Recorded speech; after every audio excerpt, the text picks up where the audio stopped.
The Man-Eating Leopard of Rudraprayag, written by Jim Corbett, read by Apratim Viraj Singh. Chapter 15. Fishing Interlude. I left the scene of my failure, weary and dispirited, in the late autumn of 1925, and returned to continue my labor, refreshed and full of hope, in the early spring of 1926. On this my second visit to Garhwal in pursuit of the man-eater, I travelled by train to Kothdwara, and went from there by foot to Pauri, thus saving 8 days on the journey. At Pauri, Ibbotson joined me and accompanied me to Rudraprayag. During my 3 months of absence from Garhwal, the man-eater had killed 10 human beings, and during these 3 months no attempt had been made by the terror-stricken inhabitants to kill the leopard. The last of these 10 kills, the victim was a small boy, had taken place on the left bank of the Alaknanda 2 days before our arrival at Rudraprayag. We had received telegraphic news of this kill at Pauri, and though we had travelled as fast as it was possible for us to do so, we were disappointed to learn from the Patwari, who was awaiting our arrival at the inspection bungalow, that the leopard disposed of the entire kill the previous night, leaving nothing of its small victim over which we could sit. The boy had been killed at midnight in a village 4 miles from Rudraprayag, and as it was unlikely that the leopard had crossed the river after his undisturbed feed, we took steps immediately on our arrival to close the 2 suspension bridges. During the winter, Ibbotson had organized a very efficient intelligence service throughout the area in which the man-eater was operating. If in this area a dog, goat, cow, or a human being was killed, or an attempt made to force open a door, news of the occurrence was conveyed to us by the service, and in this way we were able to keep in constant touch with the man-eater. Hundreds of false rumors of alleged attacks by the man-eater were brought to us, entailing endless miles of walking, but this was only to be expected, for in an area in which an established man-eater is operating, everyone suspects their own shadows, and every sound heard at night is attributed to the man-eater. One of these rumors concerned a man by the name of Galtu, a resident of Kunda, a village 7 miles from Rudraprayag on the right bank of the Alaknanda river. Galtu left the village in the evening to spend the night in his cattle shed a mile away from the village, and when his son went to the shed next morning, he found his father's blanket half in and half out of the door of the shed, and in a patch of soft ground nearby he found what he thought was drag mark, and near it the pug marks of the man-eater. Returning to the village, he raised an alarm, and while 60 men went off in search for the body, 4 men were dispatched to Rudraprayag to inform us. Ibbotson and I were beating a hillside on the left bank of the river for the man-eater when the men arrived, and as I was convinced that the leopard was on our side of the river, and that there was no truth in the rumor that Galtu had been killed, Ibbotson sent a Patwari back to Kunda with the 4 men, with instructions to make a personal search and report back to us. Next evening we received the Patwari's report, with a sketch of the pug marks in the soft earth near the door of the shed. The report stated that an all-day search of the surrounding countryside with 200 men had not resulted in finding Galtu's remains, and that the search would be continued. The sketch showed 6 circles, the inner one as large as a plate, with 5 equally spaced circles around it, each the size of a teacup. All the circles had been made with a compass. 5 days later, and just as Ibbotson and I were setting out to sit up on the tower of the bridge, a procession came up to the bungalow led by an irate man who was protesting loudly that he had committed no offense that justified his being arrested and brought to Rudraprayag. The irate man was Galtu. After we had pacified him, he gave us his story. It appeared that just as he was leaving his house on the night he was alleged to have been carried off by the man-eater, his son arrived and informed him that he had paid rupees 100 for a pair of bullocks, which Galtu asserted were not worth more than rupees 70. The wanton waste of good money had so angered him that after sleeping the night in the cattle shed, he had got up early next morning and gone to a village 10 miles away, where a married daughter of his was living. On his return to his village that morning, he had been arrested by the Patwari, and he wanted to know what crime he had committed that justified his arrest. It was some little time before he saw the humor of the situation, but once having done so, he laughed as heartily as any of the assembled throng at the thought of an important person like a Patwari and 200 of his friends searching for 5 days for his remains, and the whole time he was cooling off in a village 10 miles away. Ibbotson was averse to lying all night on the wind-swept tower of the Rudraprayag suspension bridge, and as wood and carpenters were available, he had a platform built in the arch of the tower, and on this platform we sat for the 5 nights Ibbotson was able to spend at Rudraprayag. After Ibbotson's departure, the leopard killed 1 dog, 4 goats, and 2 cows. The dog and goats had been eaten out on the nights on which they had been killed, but I sat over each of the cows for 2 nights. On the second night on which I was sitting up over the first cow, the leopard came, but just as I was raising my rifle and preparing to switch on the torch I had provided myself with, a woman in the house adjoining the one I was sitting in thumped on the door preparatory to opening it, and unfortunately frightened the leopard away. No human beings had been killed during this period, but a woman and her baby had been badly mauled. The leopard had forced open the door of the room in which she was sleeping with her baby, and seizing her arm had attempted to drag her out of the room. The woman, fortunately, was stout of heart and had not fainted or lost her wits, and after the leopard, dragging her along the floor, had backed out of the room, she shut the door on it and escaped with a badly lacerated arm and several deep wounds on her breast, while the baby escaped with 1 head wound. I sat in this room for the following 2 nights, but the leopard did not return. I was returning one day towards the latter end of March, after visiting a village on the Kedarnath pilgrim route, when, as I approached a spot where the road runs close alongside the Mandakini river,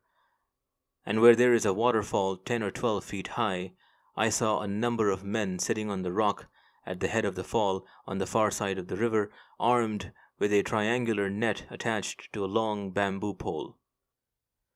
The roar of the water prevented conversation, so leaving the road I sat down on the rocks on my side of the fall to have a rest and a smoke, for I had walked all that day and I wanted to see what the men were doing. Presently one of the men got to his feet, and as he pointed down excitedly into the foaming white water at the foot of the fall, 2 of his companions manning the long pole held the triangular net close to the fall. A large shoal of mahseer fish, varying in size from 5 to 50 pounds, were attempting to leap the fall. One of these fish was about 10 pounds in weight, leapt clear of the fall, and when falling back was expertly caught in the net. After the fish had been extracted and placed in a basket, the net was again held out close to the fall. I watched the sport for about an hour, during which time the men caught 4 fish, all about the same size, 10 pounds.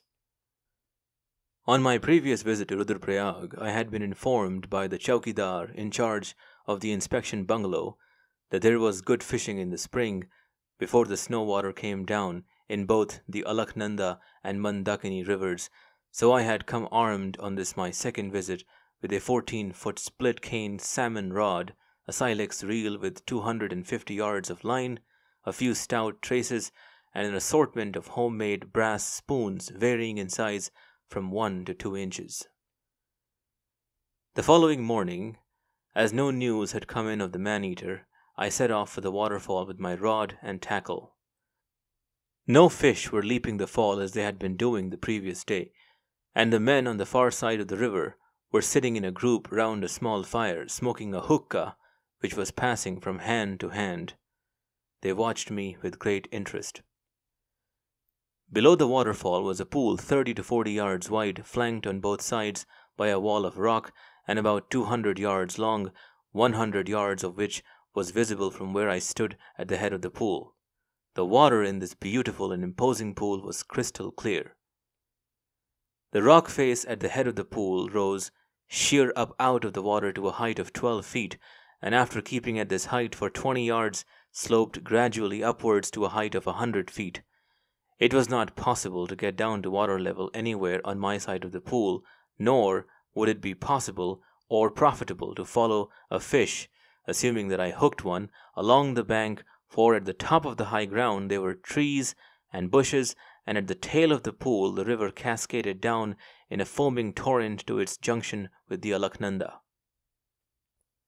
To land a fish in this pool would be a difficult and a hazardous task, but the crossing of that bridge could be deferred until the fish had been hooked, and I had not yet put together my rod. On my side of the pool, the water, shot through with millions of small bubbles, was deep, and from about halfway across a shining bottom was showing, over which 4 to 6 feet of water was flowing. Above this shingle bottom, every stone and pebble of which was visible in the clear water, a number of fish, ranging in size from 3 to 10 pounds, were slowly moving upstream.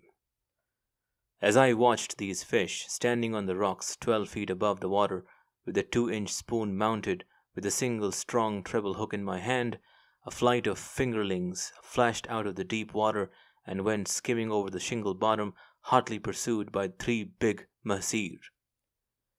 Using the good salmon rod as friend Hardy had never intended that it should be used, and as it had been used on many previous occasions, I slung the spoon out, and in my eagerness overestimated the distance, with the result that the spoon struck the rock on the far side of the pool, about 2 feet above the water. The falling of the spoon into the water coincided with the arrival of the fingerlings at the rock, and the spoon had hardly touched the water when it was taken by the leading mahseer. Striking with a long line from an elevated position entails a very heavy strain, but my good rod stood the strain, and the strong treble hook was firmly fixed in the mahseer's mouth. For a moment or two the fish did not appear to realize what had happened, as, standing perpendicularly in the water, with his white belly towards me, he shook his head from side to side, and then, possibly frightened by the dangling spoon striking against his head, he gave a mighty splash and went tearing downstream, scattering in all directions the smaller fish that were lying on the shingle bottom.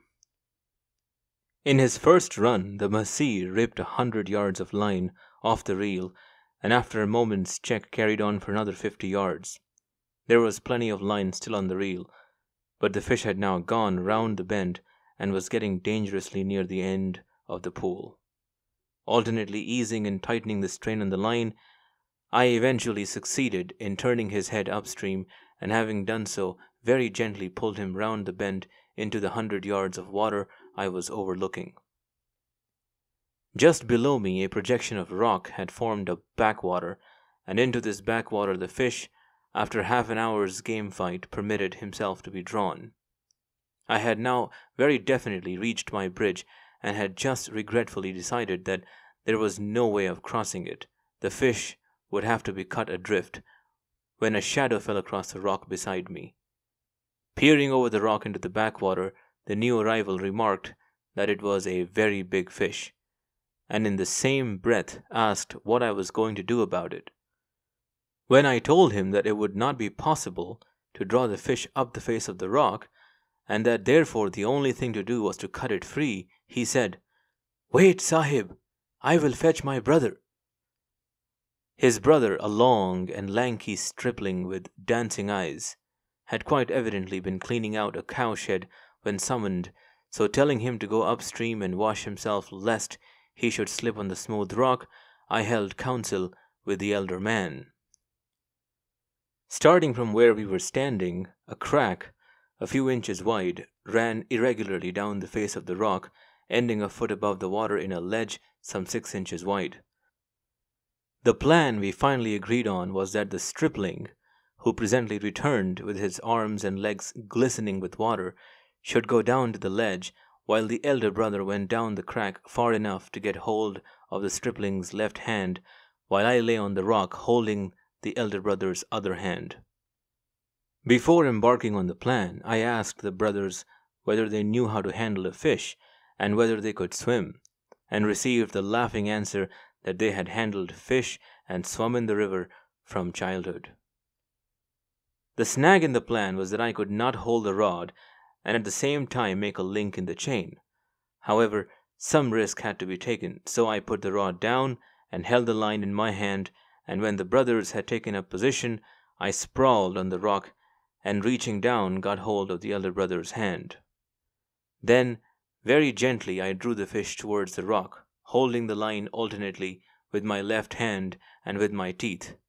There was no question that the stripling knew how to handle a fish, for before the fish had touched the rock, he had inserted his thumb into one side of the gills and his fingers into the other, getting a firm grip on the fish's throat. Up to this point, the fish had been quite amenable, but on having its throat seized, it lashed out, and for seconds it appeared that the three of us would go headlong into the river. Both brothers were barefooted, and when I had been relieved of the necessity of holding the line and was able to help with both hands, they turned and facing the rock worked their way up with their toes while I pulled lustily from on top. When the fish at last had been safely landed, I asked the brothers if they ate fish, and on receiving their eager answer that they most certainly did, when they could get any, I told them I would give them the fish we had just landed, a mahseer in grand condition weighing a little over 30 pounds, if they would help me to land another fish for my men. To this they very readily agreed. The treble had bitten deep into the leathery underlip of the mahseer, and as I cut it out, the brothers watched interestedly. When the hook was free, they asked if they might have a look at it. 3 hooks in one, such a thing had never been seen in their village. The bit of bent brass, of course, acted as a sinker. With what were the hooks baited? Why should fish want to eat brass? And was it really brass or some kind of hardened bait? When the spoon and the trace with its 3 swivels had been commented on and marveled at, I made the brothers sit down and watch while I set about catching the second fish. The biggest fish in the pool were at the foot of the fall, but here in the foaming white water, in addition to mahseer, were some very big goonch, a fish that takes a spoon of dead bait very readily and which is responsible for 90% of the tackle lost in our hill rivers through its annoying habit of diving to the bottom of the pool when hooked and getting its head under a rock from where it is always difficult and often impossible to dislodge it. No better spot than the place from where I had made my first cast was available, and so here I took up my position, with rod in hand and spoon held ready for casting. The fish on the shingle bottom had been disturbed while I was playing the mahseer, and by our subsequent movements on the face of the rock, but were now beginning to return, and presently an exclamation from the brothers and an excited pointing of fingers drew my attention to a big fish downstream where the shingle bottom ended and the deep water began. Before I was able to make a cast, the fish turned and disappeared in the deep water, but a little later it reappeared, and as it came into the shallow water I made a cast, but owing to the line being wet the cast fell short. The second cast was beautifully placed and beautifully timed, the spoon striking the water exactly where I wanted it to. Waiting for a second to give the spoon time to sink, I started to wind in the line, giving the spoon just the right amount of spin, and as I drew it along in little jerks, the mahseer shot forward, and next moment, with the hook firmly fixed in his mouth, jumped clean out of the water, fell back with a great splash, and went madly downstream, much to the excitement of the spectators, for the men on the far bank had been watching the proceedings as intently as the brothers. As the reel spun round and the line paid out, the brothers, now standing one on either side of me, urged me not to let the fish go down the run at the trail of the pool. Easier said than done, for it is not possible to stop the first mad rush of a mahseer of any size with risking certain break, or the tearing away of the hook hold. Our luck was in, or else the fish feared the run, for when there was less than 50 yards of line on the reel he checked, and though he continued to fight gamely, he was eventually drawn round the bend and into the little backwater at the foot of the rock. The landing of the second fish was not as difficult as the landing of the first had been, for we each knew our places on the rock and exactly what to do. Both fish were the exact same length, but the second was a little heavier than the first, and while the elder brother set off in triumph for his village with his fish carried over his shoulder, threaded on a grass cable he had made, the stripling begged to be allowed to accompany me back to the inspection bungalow and to carry both my fish and my rod. Having in the days of long ago been a boy myself, and having had a brother who fished, there was no need for the stripling when making his request to have said, "If you will let me carry both the fish and the rod, and will walk a little distance behind me, Sahib, all the people who see me on the road and in the bazaar will think that I have caught this great fish, the like of which they have never seen." End of chapter 15. Chapter 16. Death of a Goat. Ibbotson returned from Pauri on the last day of March, and the following morning, while we were having breakfast, we received a report that a leopard had called very persistently the previous night near a village on the northwest of Rudraprayag, about a mile from the place where we had killed the leopard in the gin trap. Half a mile to the north of the village, and on the shoulder of the great mountain, there was a considerable area of rough and broken ground, where there were enormous rocks and caves and deep holes in which the locals said their forefathers had quarried copper. Over the whole of this area there was scrub jungle, heavy in some places and light in others, extending down the hillside to within half a mile of the terraced fields above the village. I had long suspected that the man-eater used this ground as a hideout when he was in the vicinity of Rudraprayag, and I had frequently climbed to a commanding position above the broken ground in the hope of finding him basking on the rocks in the early morning sun. For leopards are very fond of doing this in a cold climate, and it is a very common way of shooting them, for all that is needed is a little patience and accuracy of aim. After an early lunch, Ibbotson and I set out armed with our .275 rifles,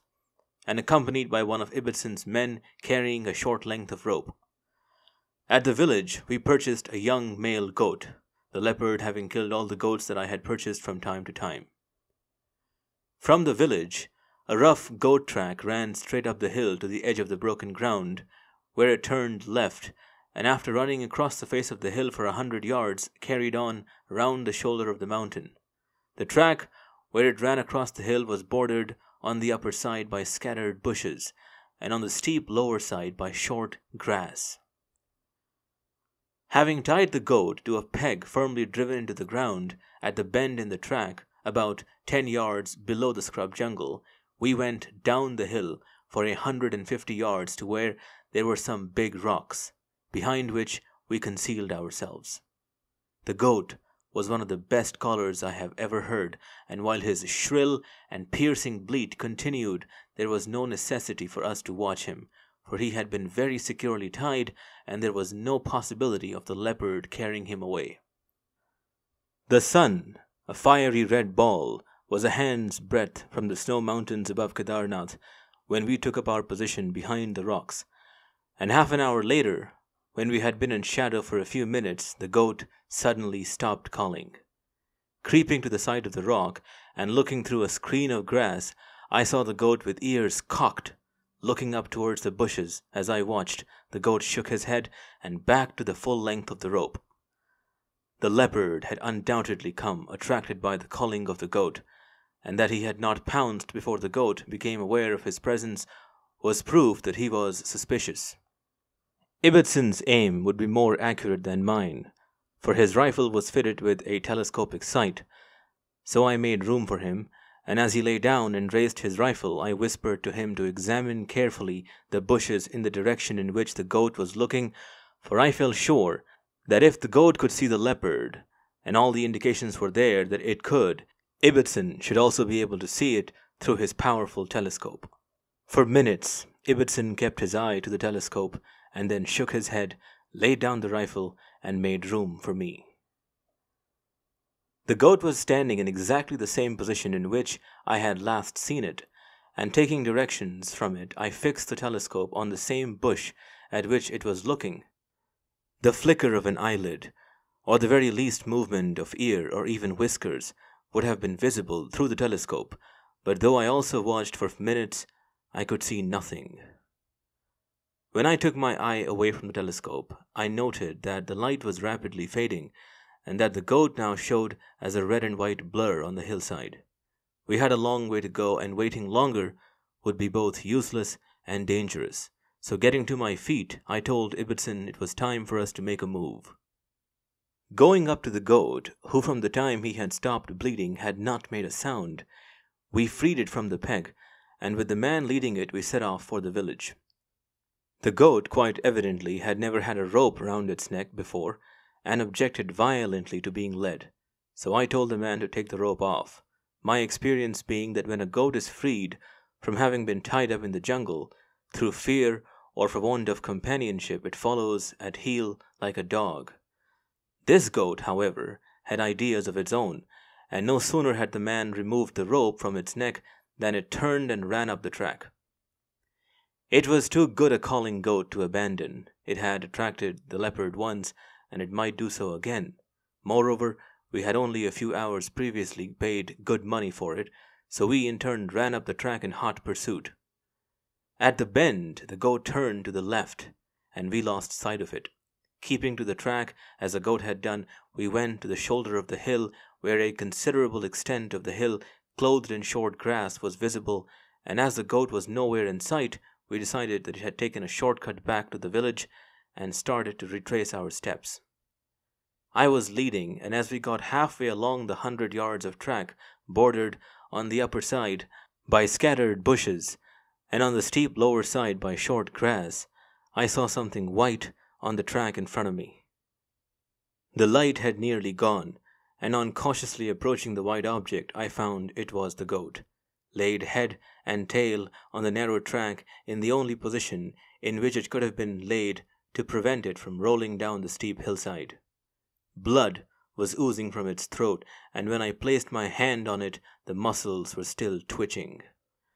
It was as though the man-eater, for no other leopard would have killed the goat and laid it on the track, had said, "Here, if you want your goat so badly, take it, and as it is now dark and you have a long way to go, we will see which one of you lives to reach the village." I do not think all three of us would have reached the village alive if I had not, very fortunately, had a full box of matches with me. Ibbotson at the time was a non-smoker. Striking a match and casting an anxious look all around us, and taking a few hurried steps, and then again striking another match, we stumbled down the rough track until we got to within calling distance of the village. Then, at our urgent summons, men with lanterns and pine torches came up to meet us. We had left the goat lying where the leopard had placed it, and when I returned at daybreak next morning, I found the pug marks of the man-eater where he had followed us down to the village, and I found the goat untouched and lying just as we had left it. End of Chapter 16. Chapter 17. Cyanide Poisoning. As I was returning to the inspection bungalow after visiting the goat that had been killed the previous night, I was informed in the village that my presence was urgently needed at Rudraprayag, for news had just been received that the man-eater had killed a human being the previous night. My informants were unable to give me any particulars as to where the kill had taken place, but as the pug marks of the man-eater showed that, after following us to the village, it had gone back up the goat track and turned right at the bend, I assumed, and rightly so, as I later found, that the leopard, after failing to bag one of us, had secured a victim farther up on the mountain side. At the bungalow, I found Ibbotson in conversation with a man by the name of Nandaram. Nandaram's village was about 4 miles from where we had sat the previous evening. Half a mile above this village, and on the far side of a deep ravine, a man of the depressed class named Garhwal had cleared a small area of forest and built himself a house in which he lived with his mother, wife, and 3 children. At daybreak that morning, Nandaram had heard the wailing of women from the direction of Garhwal's house. and on his shouting out and asking what was wrong, he had been informed that the man of the house had been carried off by the man-eater half an hour previously. With this information, Nandaram had come hot-foot to the inspection bungalow. Ibbotson had had the Arab and the English mare saddled, and after we had eaten a good meal, we set out, with Nandaram to show us the way. There were no roads on the hill, only goat and cattle tracks, and as the big English mare found the hairpin bends on these tracks difficult to negotiate, we sent the horses back and did the rest of the hot and steep climb on foot. Arriving at the little isolated clearing in the forest, the two distracted women, who appeared to be still nursing the hope that the man of the house might still be alive, showed us where Gawaiya had been sitting near the door of the house when the leopard had seized him. The leopard had caught the unfortunate man by the throat, thus preventing him from making any sound, and after dragging him for 100 yards had killed him. Then he had carried him for 400 yards to a little hollow surrounded by dense brushwood. The wailing of the women and the shouting of Nandaram had evidently disturbed the leopard at his meal, for he had only eaten the throat and jaw and a small portion of one shoulder and thigh. There were no trees within sight of the kill on which we could sit, so we poisoned the kill with cyanide at the 3 places where the leopard had eaten, and as it was now getting towards evening, we took up position on a hill several 100 yards away from where we could overlook the hollow in which the kill was lying. The leopard was undoubtedly in the dense brushwood, but though we lay in our concealed position and watched for 2 hours, we saw nothing of him. At dusk, we lit the lantern we had provided ourselves with and went back to the bungalow. We were up very early next morning, and it was just getting light when we again sat down on the hill overlooking the hollow. We saw and heard nothing, and when the sun had been up an hour, we went to the kill. The leopard had not touched the 3 places where we had buried the poison, but had eaten the other shoulder and leg, and had then carried the body away for a short distance and hidden it under some bushes. Again, there were no trees overlooking the kill on which we could sit, and after a prolonged discussion, we eventually decided that while Ibbotson went down the hill for a mile to a village where there was a big mango tree in which he could make himself a machan and spend the night, I would sit about 400 yards from the kill over a village path on which the previous day we had seen the pug marks of the man-eater. The tree I selected to sit in was a rhododendron, which many years previously had been cut about 15 feet above ground. Stout branches had grown out from the cut, and sitting on the old stump surrounded by the branches, I had a perfect seat and perfect concealment.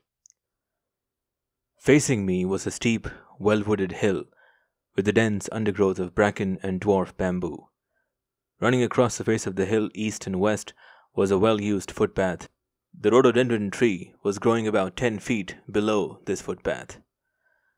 From my seat in the tree, I had an uninterrupted view of a length of about 10 yards of the path,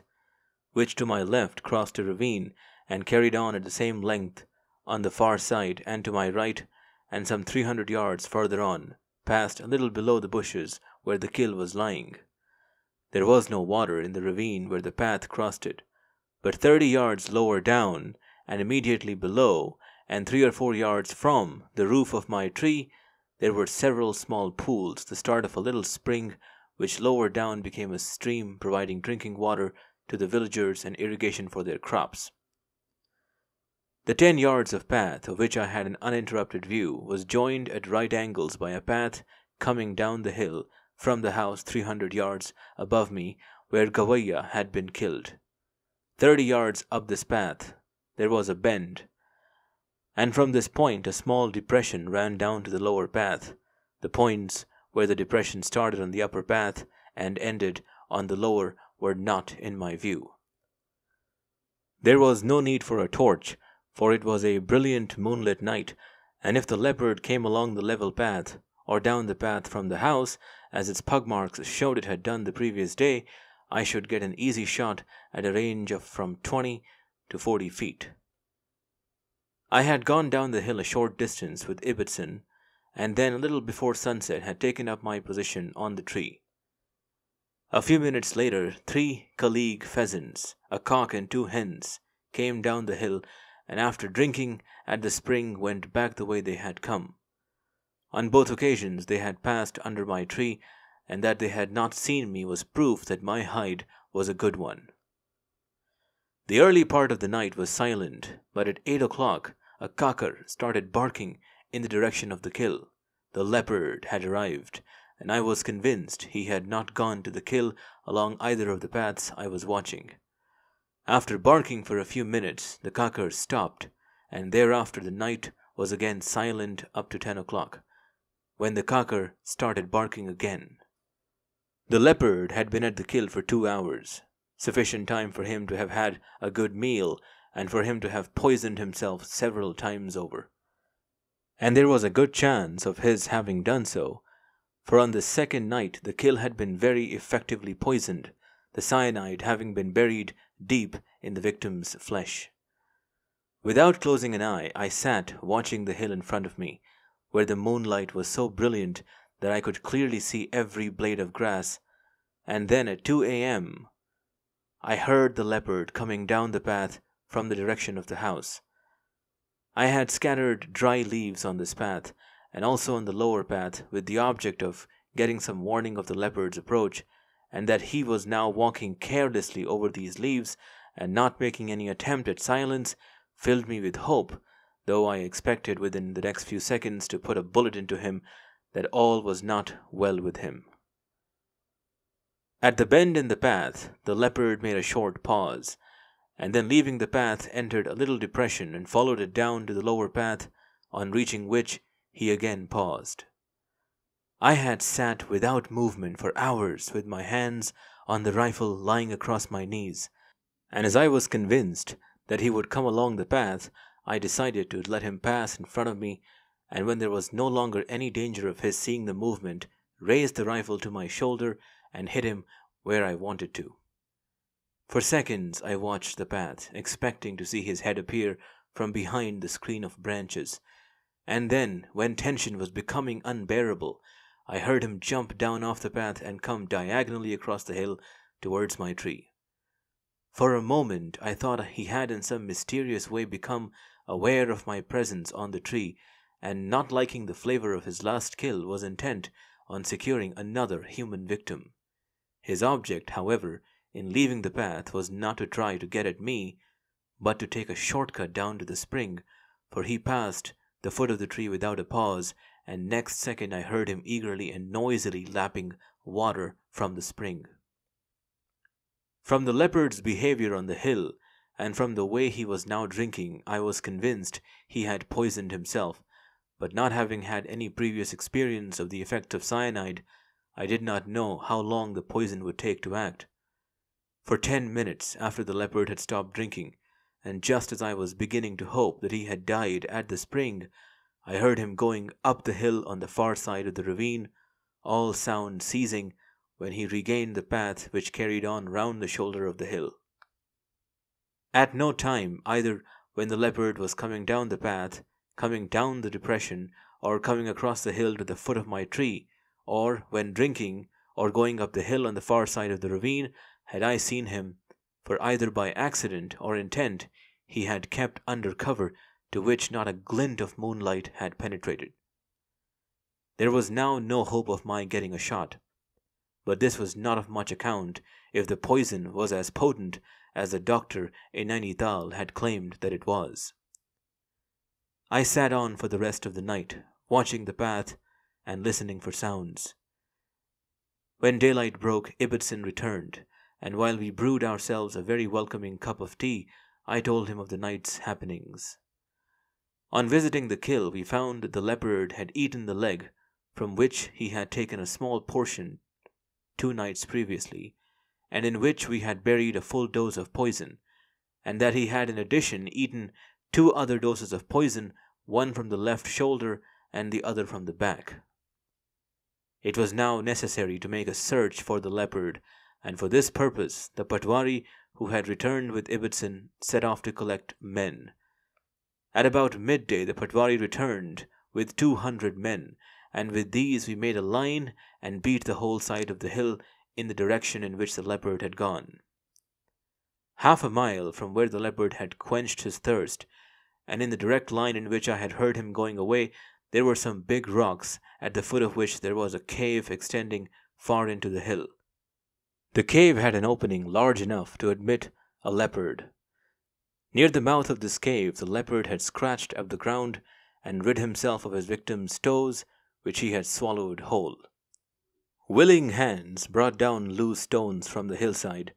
and when we left the cave, we had sealed it beyond all possibility of any leopard that might be lurking in it escaping. Next morning I returned with a roll of 1-inch wire netting and a number of iron tent pegs, and after removing the stones very effectively wired up the mouth of the cave. Thereafter, for the following 10 days, I visited the cave morning and evening, and as during this period no news of the man-eater came in from any village on the left bank of the Alaknanda, my hopes each day grew stronger that on my next visit I would surely get some indication that the leopard had died in the cave. On the 10th morning, when I returned from my visit to the cave, where I had found the netting undisturbed, Ibbotson greeted me with the news that a woman had been killed the previous night in a village 5 miles away and about a mile above the Rudraprayag, Badrinath pilgrim road. Quite evidently, cyanide was not the right poison for an animal that had the reputation of thriving on and being stimulated by arsenic and strychnine. That the leopard had eaten the cyanide there could be no doubt whatsoever, nor was there any doubt that he had entered the cave, for his hairs were adhering to the rock where his back had come in contact with it when entering the cave. An overdose might account for the poison not having had the desired effect, and a second opening somewhere farther up the hill might account for his escape from the cave. Even so,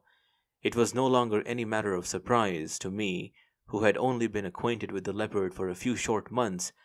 that the people of Garhwal, who had lived in close and intimate association with him for 8 long years, should credit him, animal or spirit, with supernatural powers, and that they should cling to the belief that nothing but fire would rid them of this evil spirit. End of Chapter 17. Chapter 18. Touch and Go. News that is of importance to every individual travels fast, and during the past 10 days everyone in Garhwal had heard of the poisoning of the man-eater, and of our hope that we had sealed it up in a cave. It was natural, therefore, for risks to have been taken, and quite evidently the leopard, having recovered from the effects of the poison and found a way out of the cave, had found the first person who was taking a risk. We had the day before us, for I had returned early from my visit to the cave, and after breakfast, mounted on Ibbotson's sure-footed horses and carrying our rifles, we set out for the village where the woman was reported to have been killed. After a fast ride up the pilgrim road, we took a track that went diagonally across the hill,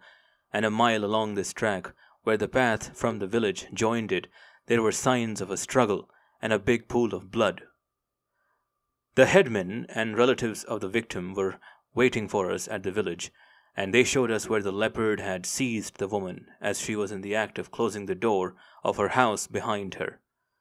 From this point the leopard had dragged the woman along on her back for 100 yards to the junction of the tracks, where he had released his hold,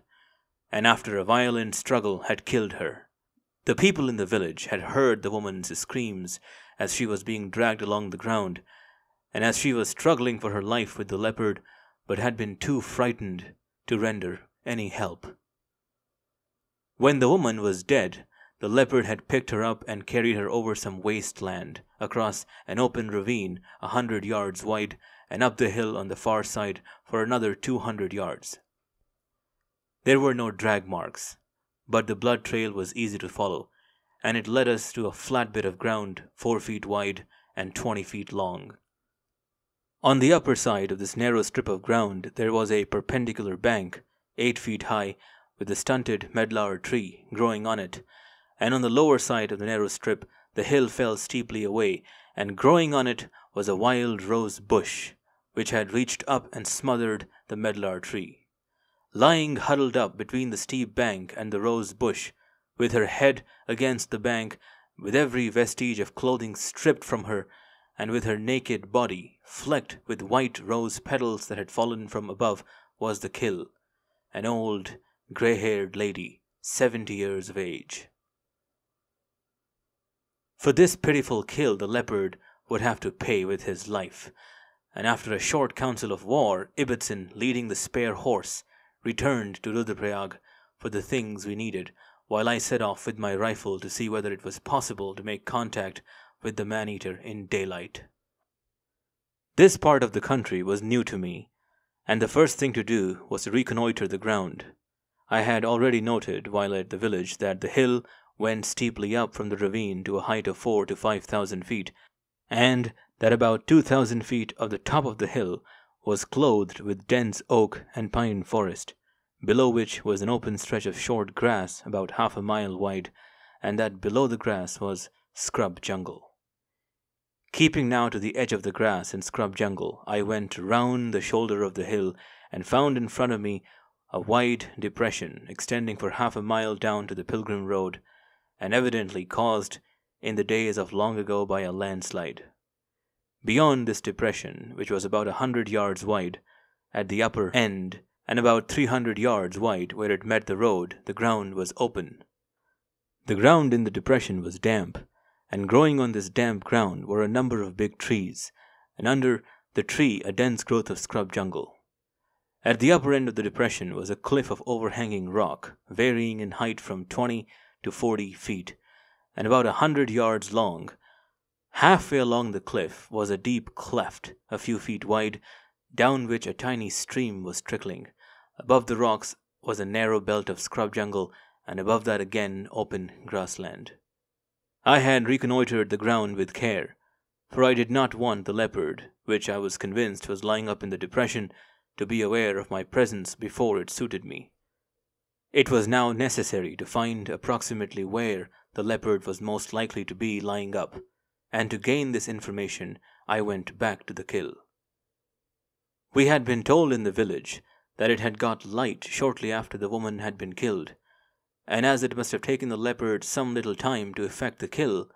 carry his victim 400 yards, and eat a portion of it, it was reasonable to assume that he had left the spot where he had hidden the kill when day was fully established.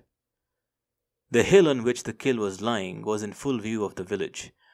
in which at this hour there must have been considerable movement. The leopard, therefore, on leaving the kill, would very naturally have kept to cover as far as possible, and working on this assumption, and also because the ground was too hard to show pug marks, I set out to follow him along the line I assumed he had taken. When I had covered half a mile and was out of view of the village and was approaching the depression, I was gratified to find that I had followed on the leopard's tracks foot by foot, for in the lee of a bush there were some loose earth. I found where he had been lying for several hours. His pug marks when leaving the spot showed that he had entered the depression about 50 yards below the cliff of rock. For half an hour I lay where the leopard had lain, watching the small area of tree and scrub jungle in front of me, in the hope that the leopard would make some slight movement and give away his position. After I had been watching for a few minutes, a movement among the dead leaves attracted my attention, and presently 2 scimitar babblers came into view industriously, turning over the leaves, looking for grubs. Where carnivores are concerned, these birds are among the most reliable informants in the jungle, and I hoped later to make use of this pair to help in locating the leopard. No movement had been visible, and no sound had come to indicate that the leopard was in the depression, but that he was there I was still convinced, and having failed to get a shot in one way, I decided to try another way. Without coming out into the open, there were 2 natural lines of retreat for the leopard, one down the hill towards the pilgrim road and the other up the hill. To move him down the hill would not profit me, but if I moved him up the hill, he would for a certainty go up the cleft in the rock cliff to gain the shelter of the bushes above the cliff,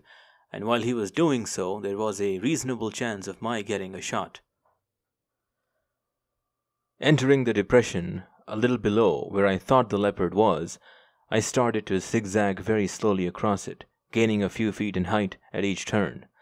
There was as yet no need for me to keep an eye on the cleft, for the babblers were on the ground a few feet below it, and they would let me know when the leopard was on the move. I had gained about 40 yards in height in my movements forward and backwards across the depression, and was about 10 yards from and a little to the left of the cleft, when the babblers rose in alarm, and flying into a small oak tree and hopping about excitedly on the branches, started to give their clear and ringing alarm call, which can in the hills be heard for a distance of half a mile. Holding the rifle steady to take a snapshot, I stood perfectly still for a minute, and then started to slowly move forward.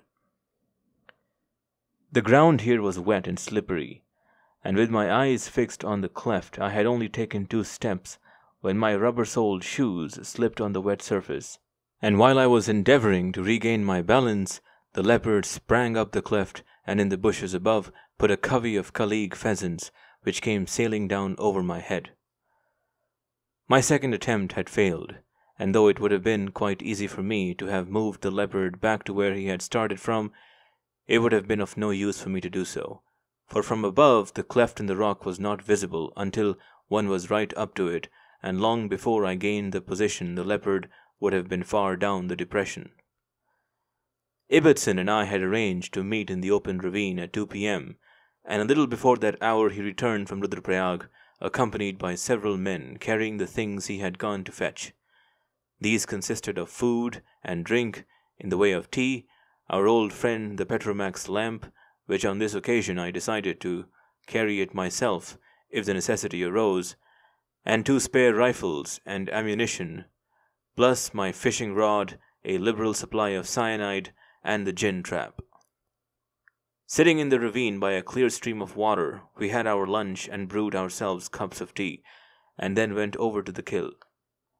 I will give a description of the position of the kill to enable you to follow our movements and the subsequent happenings. The kill was lying about 5 feet from the near or ravine end of the flat strip of ground, which was 4 feet wide and about 20 feet long. The upper side of the strip of ground was protected by a high bank, and the lower side by a steep drop and a spreading rose bush. The stunted medlar tree on the bank was too small to allow a machan being built into it, so we decided to depend entirely on a gun trap, poison, and the gin trap. Having come to this decision, we set about our preparations. First, we poisoned the kill, of which the leopard had, for want of time, only eaten a small portion, hoping that on this occasion he would only consume sufficient to poison himself effectively. Then, while I bent over the kill in the position we anticipated the leopard would assume when eating, Ibbotson sighted and securely lashed his .256 Mannlicher, which had a hair trigger, and my .450 high-velocity rifle to 2 saplings 15 yards on our approach side of the kill. There were no insuperable obstacles to the leopard getting at the kill from any side he might wish to, but his most natural line of approach from where I had left him was along the 15 feet or so of flat ground, and on this strip of flat ground we proceeded to bury the huge gin trap, first removing from the ground every dead leaf, bit of stick, and blade of grass that were lying on it. After we had dug a hole sufficiently long, wide, and deep, removing the displaced earth to a distance, we put the gin trap in it, and when the powerful springs that closed the jaws had been depressed, and the plate that constituted the trigger adjusted as delicately as we dared set it,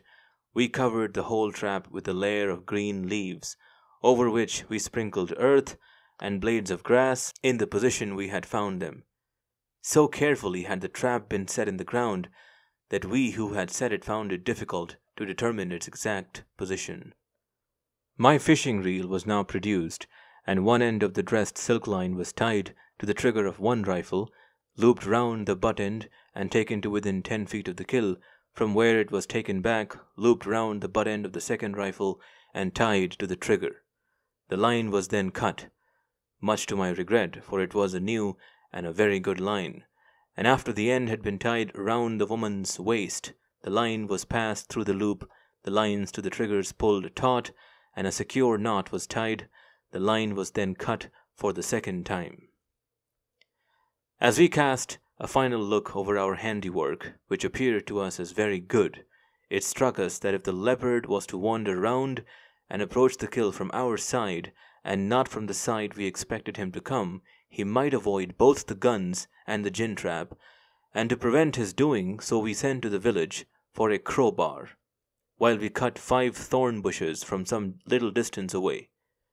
With the crowbar we made 5 holes a foot deep on our side of the flat strip of ground, and into these holes we planted the bushes, stamping the earth round them and making them almost as secure and quite as natural to look at as when they were growing on the hillside.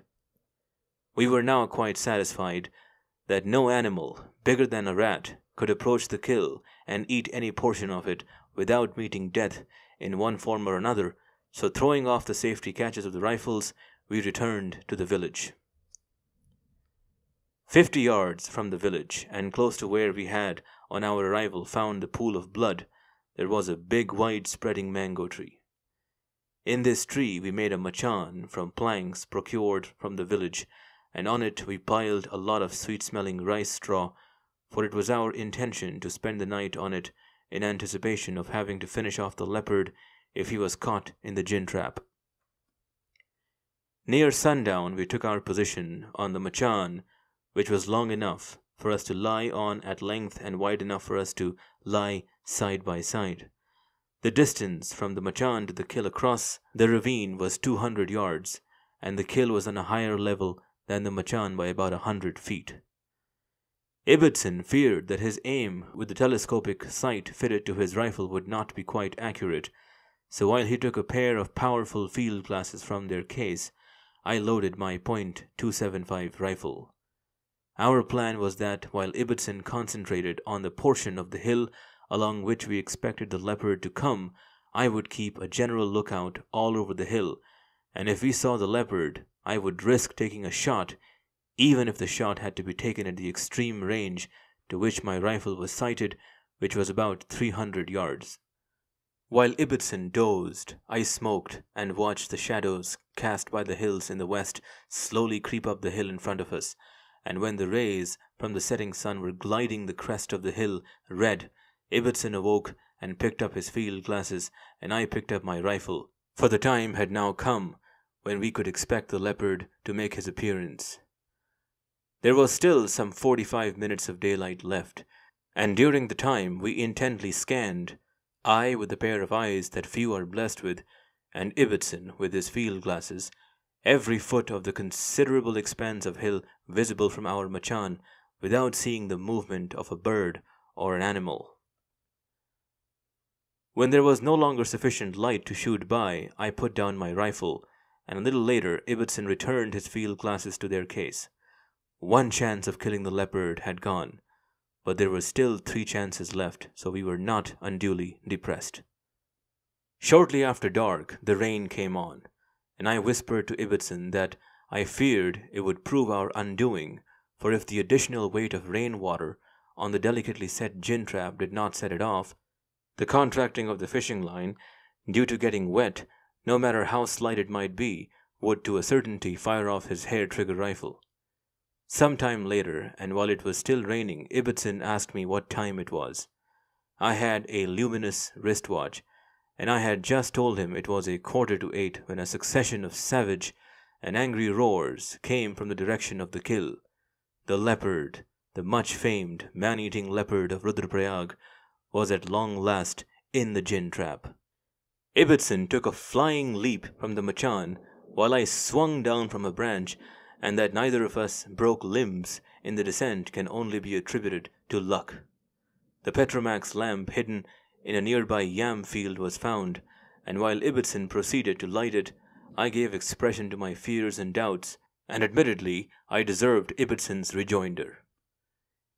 "You are a rotten pessimist. First you think a few drops of rain are going to spring the trap and fire off my rifle, and now you think because the leopard is not making a noise that it has gotten out of the trap."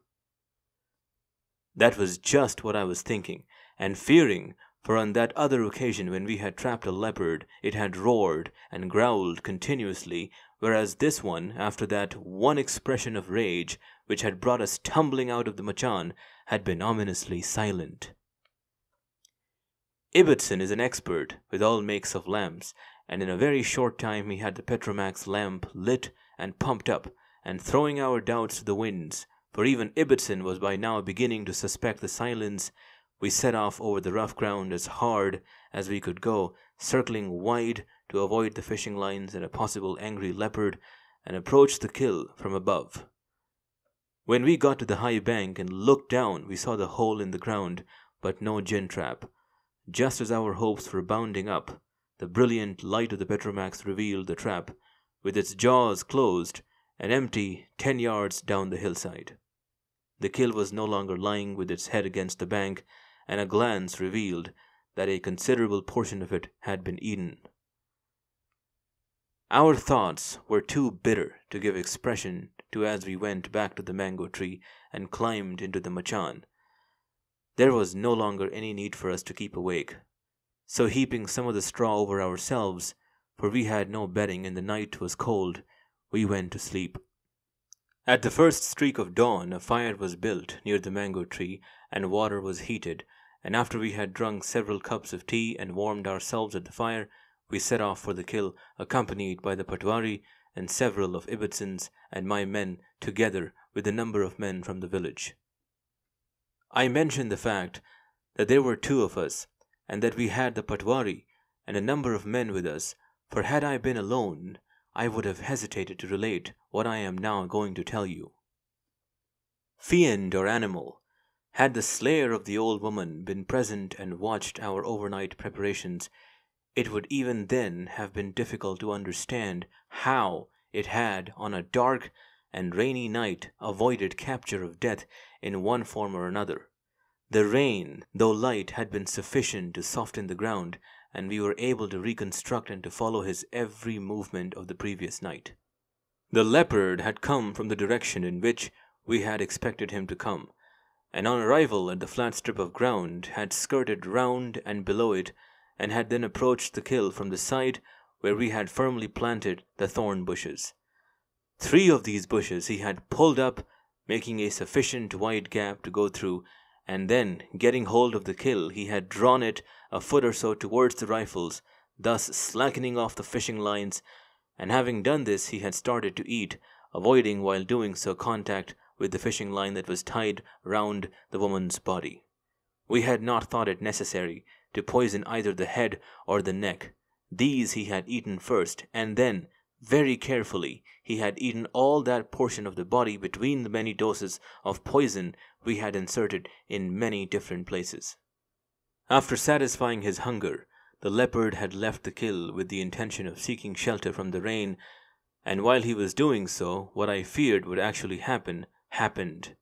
The weight of rainwater on the very finely set trap had depressed the plate that constituted the trigger, and released the springs just as the leopard was stepping over the trap, and the great jaws had met on either side of the stifle, or knee joint of his hind leg. And here was the greatest tragedy of all, for when bringing the trap up from Rudraprayag, the men carrying it had let it fall, and one of the 3-inch-long teeth had been broken off, and the stifle of the leopard's left hind leg had been caught by the jaws exactly where this missing tooth formed a gap in the otherwise perfectly fitting set of teeth. But for this missing tooth, the leopard would have been fixed to the trap without any possibility of getting free, for the grip on his leg had been sufficiently good for him to lift the 80-pound trap out of the hole in which we had buried it and carry it 10 yards down the hillside. And now, instead of the leopard, the jaws of the trap only held a tuft of hair and a small piece of skin, which we later, much later, had the great satisfaction of fitting back into position. However unbelievable the actions of the leopard may appear to have been, they were in fact just what one would have expected from an animal that had been a man-eater for 8 long years. Avoiding the open ground, and approaching the kill under cover, removing the thorn obstruction we had erected across the blood trail he had left that morning, pulling the kill towards him into a convenient position for his meal, and rejecting those portions of the kill that we had poisoned, cyanide of which he now had experience of, has a very strong smell, were all quite normal and natural actions. The explanation I have given for the springing of the trap is, I am convinced, correct. It was just a coincidence that the leopard happened to be directly over the trap the very moment that the additional weight of water set it off. Having dismantled the gin trap and waited until the relatives had removed what remained of the unfortunate old woman for cremation, we set out to walk back to Rudraprayag, leaving our men to follow us. Sometime during the night, the leopard had come to the mango tree, for we found his pug marks near the tree where the pool of blood, now washed away by the rain, had been, and we followed these pug marks down the track to the pilgrim road and 4 miles along the road to the gate of the inspection bungalow, where after scratching up the ground at the base of one of the pillars of the gate, he had gone on down the road for another mile to where my old friend the packman was camped, one of whose goats he had wantonly killed. I need not tell those of you who have carried a sporting rifle in any part of the world that all these many repeated failures and disappointments, so far from discouraging me, only strengthened my determination to carry on until that great day or night came, when, having discarded poisons and traps, I would get an opportunity of using my rifle as rifles were intended to be used, to put a bullet truly and accurately into the man-eater's body. Chapter 19. A Lesson in Caution. I have never agreed with those sportsmen who attribute all their failures in big game hunting to their being Jonahs. The thoughts of a sportsman, whether they be pessimistic or whether they be optimistic, sitting waiting for an animal, cannot in any conceivable way influence the actions of the animal he is endeavoring to shoot, or maybe to photograph. We are apt to forget that the hearing and sight of wild animals, and especially of those animals that depend exclusively on these senses, not only for food, but also for self-preservation, are on a plane far and above that of civilized human beings,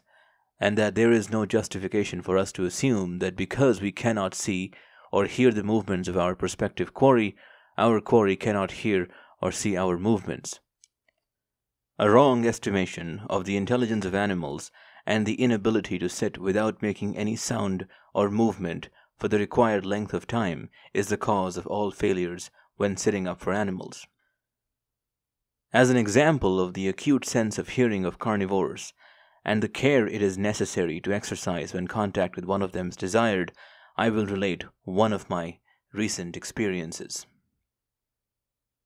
On a day in March, when the carpet of dry leaves on the ground recorded the falling of every dead leaf and the movements of the smallest of the birds that feed on the ground, I located in some very heavy undergrowth the exact position of a tiger I had long wished to photograph by moving a troop of langur monkeys in the direction in which I suspected the tiger to be lying up. 70 yards from the tiger there was an open glade, 50 yards long and 30 yards wide. On the edge of the glade, away from the tiger, there was a big tree, overgrown with creepers that extended right up to the topmost branches. 20 feet from the ground, the tree forked in two. I knew that the tiger would cross the glade in the late afternoon, for the glade lay directly between him and his sambar kill, which I had found early that morning. There was no suitable cover near the kill for the tiger to lie up in during the day, so he had gone to the heavy undergrowth where the langur monkeys had located him for me. It is often necessary when shooting or photographing tigers and leopards on foot to know the exact position of one's quarry, whether it be a wounded animal that one desires to put out of its misery or an animal that one wants to photograph, and the best way of doing this is by enlisting the help of birds or animals. With patience and with the knowledge of the habit of the bird or animal the sportsman desires to use, it is not difficult to get a particular bird or animal to go in the required direction. The birds most suitable for this purpose are red jungle fowl, peafowl, and white-capped babblers, and of animals the most suitable are kakars and langur monkeys. The tiger I am telling you about was unwounded, and it would have been quite easy for me to go into the undergrowth and find him by myself, but in doing so I should have disturbed him and defeated my own purposes, whereas by using the troop of langurs and knowing what their reactions would be on sighting the tiger, if he happened to be in the undergrowth, I was able to get the information I wanted without disturbing the tiger. Very carefully I stalked the tree I have referred to, and avoiding contact with the creepers, the upper tendrils and leaves of which might have been visible from where the tiger was lying, I climbed to the fork, where I had a comfortable seat and a perfect concealment spot. Getting out my 16mm cine camera, I made an opening in the screen of leaves in front of me just big enough to photograph through, and having accomplished all this without having made a sound, I sat still. My field of vision was confined to the glade and to the jungle immediately beyond it. After I had been sitting for an hour, a pair of bronze-winged doves rose out of the jungle and went skimming over the low brushwood, and a minute or two later, and little closer to me, a small flight of upland pipits rose off the ground, and, after daintily tripping along the branches of a leafless tree, rose above the tree-tops and went off. Neither of these two species of birds has any alarm call, but I knew from their behavior that the tiger was afoot and that they had been disturbed by him.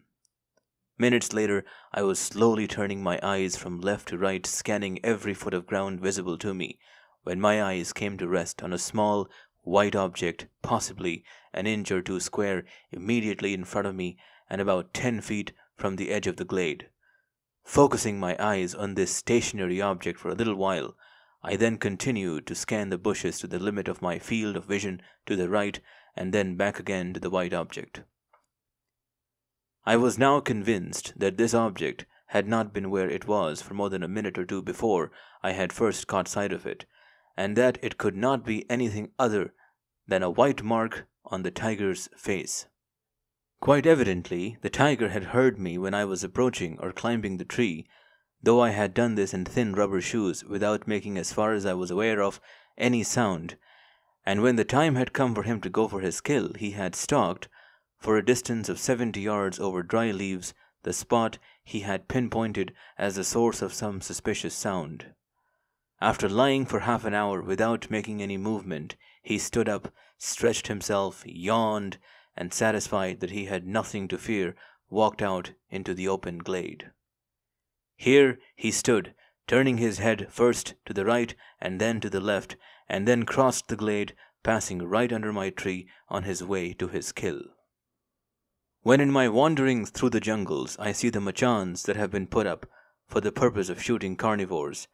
and note the saplings that have been felled nearby to make the platform, the branches that have been cut to give a clear view,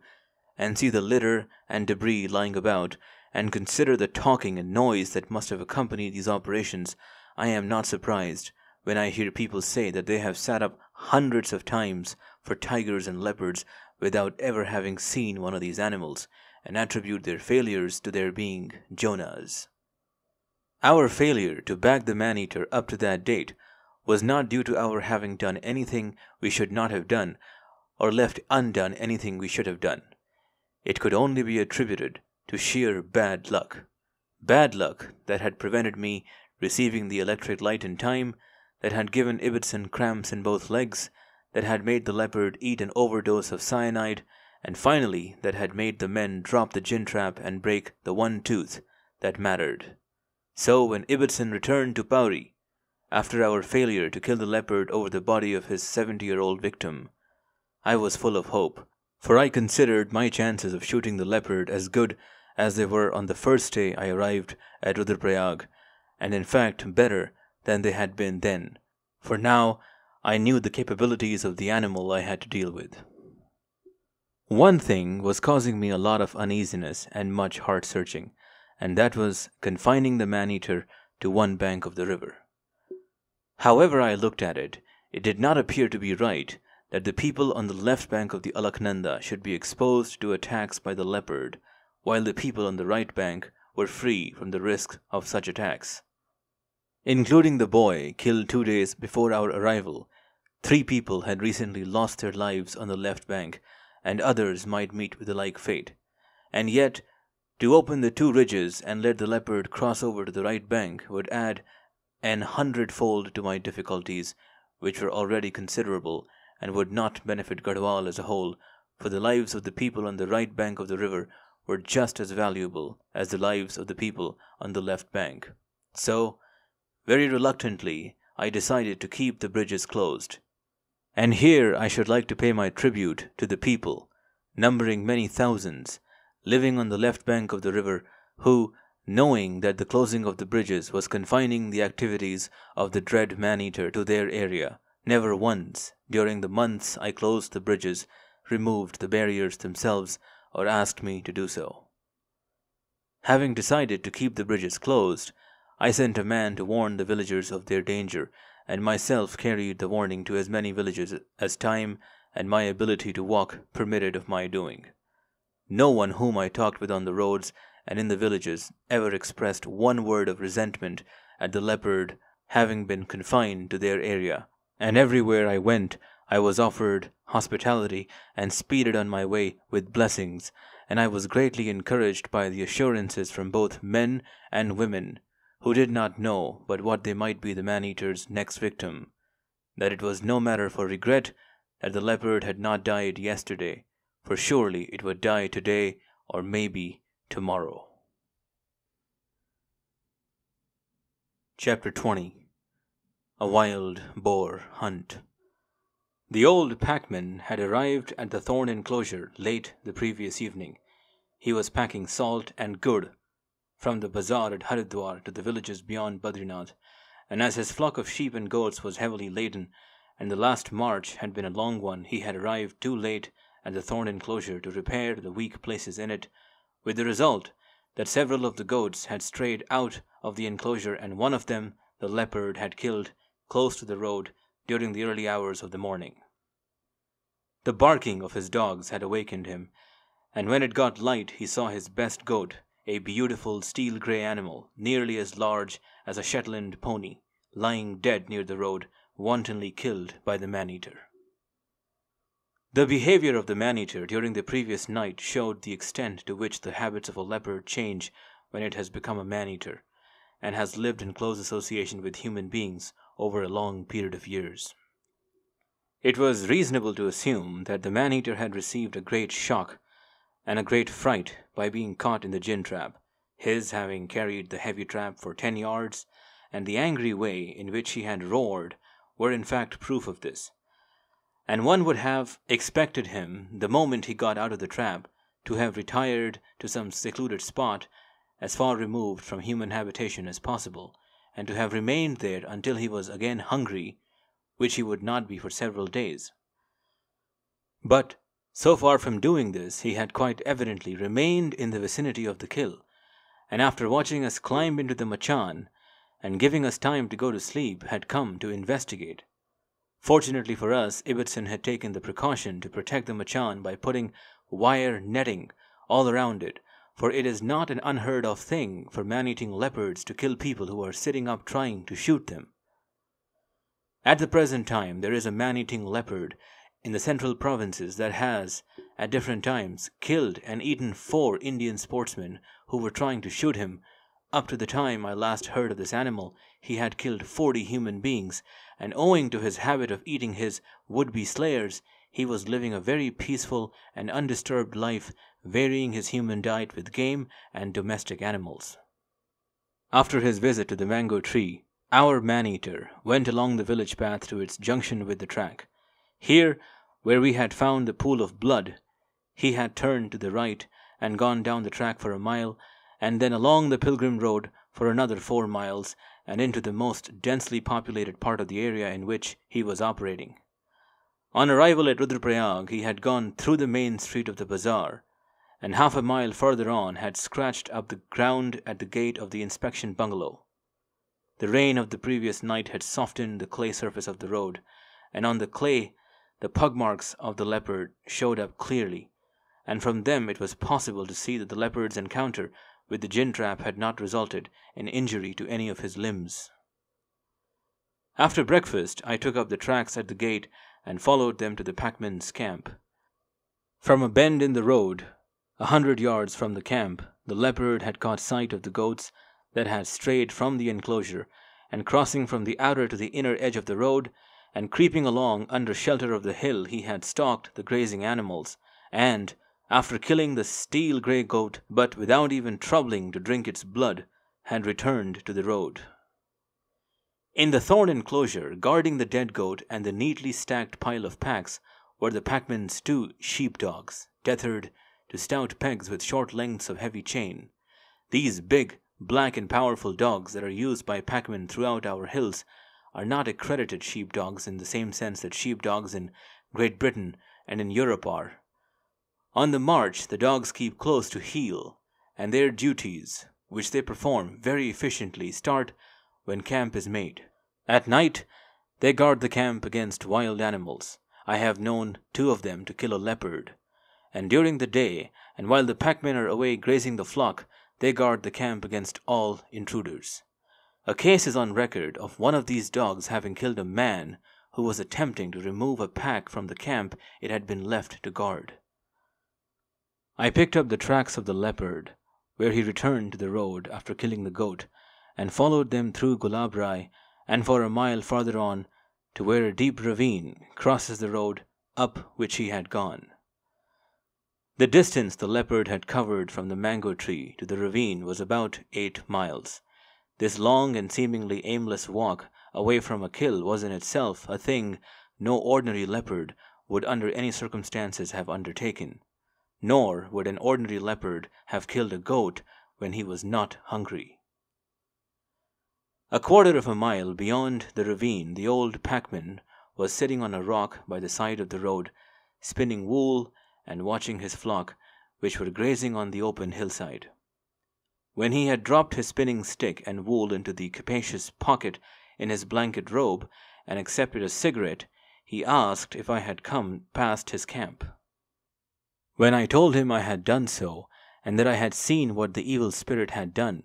and added that it would be wise to sell his dogs to camelmen on his next visit to Haridwar, for it was quite evident that his dogs were lacking in courage. The packman nodded his head as one in agreement with what he heard. Then he said, "Sahib, even we old hands are apt at times to make mistakes and suffer for them, even as I have this night suffered by losing my best goat. My dogs have the courage of tigers and are the best dogs in all Garhwal, and it is an insult to them for you to say that they are only fit to be sold to camel-men. My camp, as you doubtless observed, is very close to the road, and I feared that if by chance anyone came along the road by night, my dogs might do him an injury, so I chained them outside the thorn enclosure, instead of leaving them loose, as is my wont. You have seen the result, Sahib, but do not blame the dogs, Sahib, for in their efforts to save my goat, their collars have bitten deep into their necks and made wounds that will take many, many days to heal." While we were talking, an animal appeared on the crest of the hill on the far side of the Ganges. From its color and size, I at first thought it was a Himalayan bear, but when it started to come down the hill towards the river, I saw it was a big wild boar. The pig was followed by a pack of village pie dogs, who in turn were followed by a rabble of boys and men, all armed with sticks of varying sizes. Last of all came a man carrying a gun. As this man crested the hill, he raised his piece, and we saw a puff of smoke, and a little later heard the dull report of a muzzle-loading gun. The only living things within range of the gun were the boys and men, but as none of them dropped out of the race, the sportsmen appeared to have missed them. The pig had a long grassy slope before him, and with an odd bush dotted here and there, and below the grass slope was some broken ground, and below that was a dense belt of brushwood, which extended right down to the river. On the rough, broken ground, the pig lost his lead, and pig and pie dogs disappeared into the brushwood together. Next minute, all the dogs, with the exception of the big, light-colored animal that had been leading the pack, dashed back out of the brushwood. When the boys and the men arrived, they appeared to urge the dogs to re-enter the cover. But this, after apparently having recently seen what the pig could do with his tusks, they were unwilling to do. The man with the gun then arrived and was immediately surrounded by the boys and men. To us, sitting on our elevated grandstand with the river flowing between, the scene being enacted on the farther hill was a silent picture, for the noise of the water deadened sound, and all we had heard was the dull report of the muzzle-loader. The sportsman was apparently as reluctant to enter the cover as the dogs were, for presently he broke away from his companions and sat down on a rock as if to say, "I have done my bit, now you do yours." Confronted with this double dilemma, for the dogs, even after some of them had been beaten, stoutly refused to face the pig, first the boys and then the men started to throw stones into the brushwood. While all this was going on, we saw the pig emerge from the lower end of the brushwood onto a narrow strip of sand. With a few quick steps, he came out into the open, stood perfectly still for a few seconds, took a few more steps, stopped again, and then, with a little run, plunged into the river. Pigs of the wild variety are exceptionally good swimmers, and they do not cut their throats with their hooves while swimming, as is generally believed. The current in the river was strong, but there is no bigger-hearted animal than our wild pig, and when I last saw the old boar, he had been washed down the river a quarter of a mile, but was still swimming strongly, and was nearing our bank, which I have no doubt he reached safely. "Was the pig within range of your rifle, Sahib?" asked the packman. "Yes," I replied, "the pig was within range, but I have not brought rifle to Garhwal to shoot pigs that are running for their lives, but to shoot what you think is an evil spirit, and what I know is a leopard." "Have it your way, Sahib," he rejoined, "and now, as you are going, and we may never meet again, take my blessings with you, and time will prove whether you or I am right." I regret I never saw the packman again, for he was a grand old man, as proud as Lucifer, and as happy as the day was long, when leopards were not killing his best goats, and when the courage of his dogs was not being questioned. Chapter 21. Vigil on a Pine Tree. Ibbotson returned to Pauri next day, and the following morning, when I was visiting the villages on the hill to the east of Rudraprayag, I found the tracks of the man-eater on a path leading out of a village in which the previous night he had tried to break open the door of a house in which there was a child suffering from a bad cough. On following the tracks for a couple of miles, they led me to the shoulder of the mountain where, some days previously, Ibbotson and I had sat up over a calling goat which the leopard had later killed. It was still quite early, and as there was a chance of finding the leopard basking on one of the rocks in this considerable area of broken ground, I lay on a projecting rock that commanded an extensive view. It had rained the previous evening, thus enabling me to track the leopard and washed the haze out of the atmosphere. Visibility was at its best, and the view from the projecting rock was as good as could be seen in any part of the world where mountains rise to a height of 23,000 feet. Immediately below me was the beautiful valley of the Alaknanda, with the river showing us a gleaming silver ribbon winding in and out of it. On the hill beyond the river, villages were dotted about, some with only a thatched single hut, and others with long rows of slate-roofed houses. These row buildings are in fact individual homesteads, built one against the other to save expense and to economize space, for the people are poor and every foot of workable land in Garhwal is needed for agriculture. Beyond the hills were rugged rock cliffs, down which avalanches roar in winter and early spring, and beyond and above the cliffs were the eternal snows, showing up against the intense blue sky as clear as if cut out of white cardboard. No more beautiful or peaceful scene could be imagined, and yet when the sun, now shining on the back of my head, sat on the far side of the snow mountains, terror which it is not possible to imagine until experienced, would grip, as it had done for 8 long years, the area I was now overlooking. I had been lying on the rock for an hour when two men came down the hill on their way to the bazaar. They were from a village about a mile farther up the hill that I had visited the previous day, and they informed me that a little before sunrise they had heard a leopard calling in this direction. We discussed the possibilities of my getting a shot at the leopard over a goat, and as at that time I had no goats of my own, they offered to bring me one from their own village, and promised to meet me where we were standing 2 hours before sunset. When the men had gone, I looked round for a place where I could sit. The only tree on the whole of this part of the mountain was a solitary pine tree. It was growing on the ridge close to the path down which the men had come, and from under it a second path took off and ran across the face of the mountain, skirting the upper edge of the broken ground where I had recently been looking for the leopard. The tree commanded an extensive view, but it could be difficult to climb and would afford little cover. However, as it was the only tree in the area, I had no choice, so decided I would try it. The men were waiting for me with the goat when I returned at about 4 p.m., and when, in reply to their question where I intended to sit, I pointed to the pine tree, they started laughing.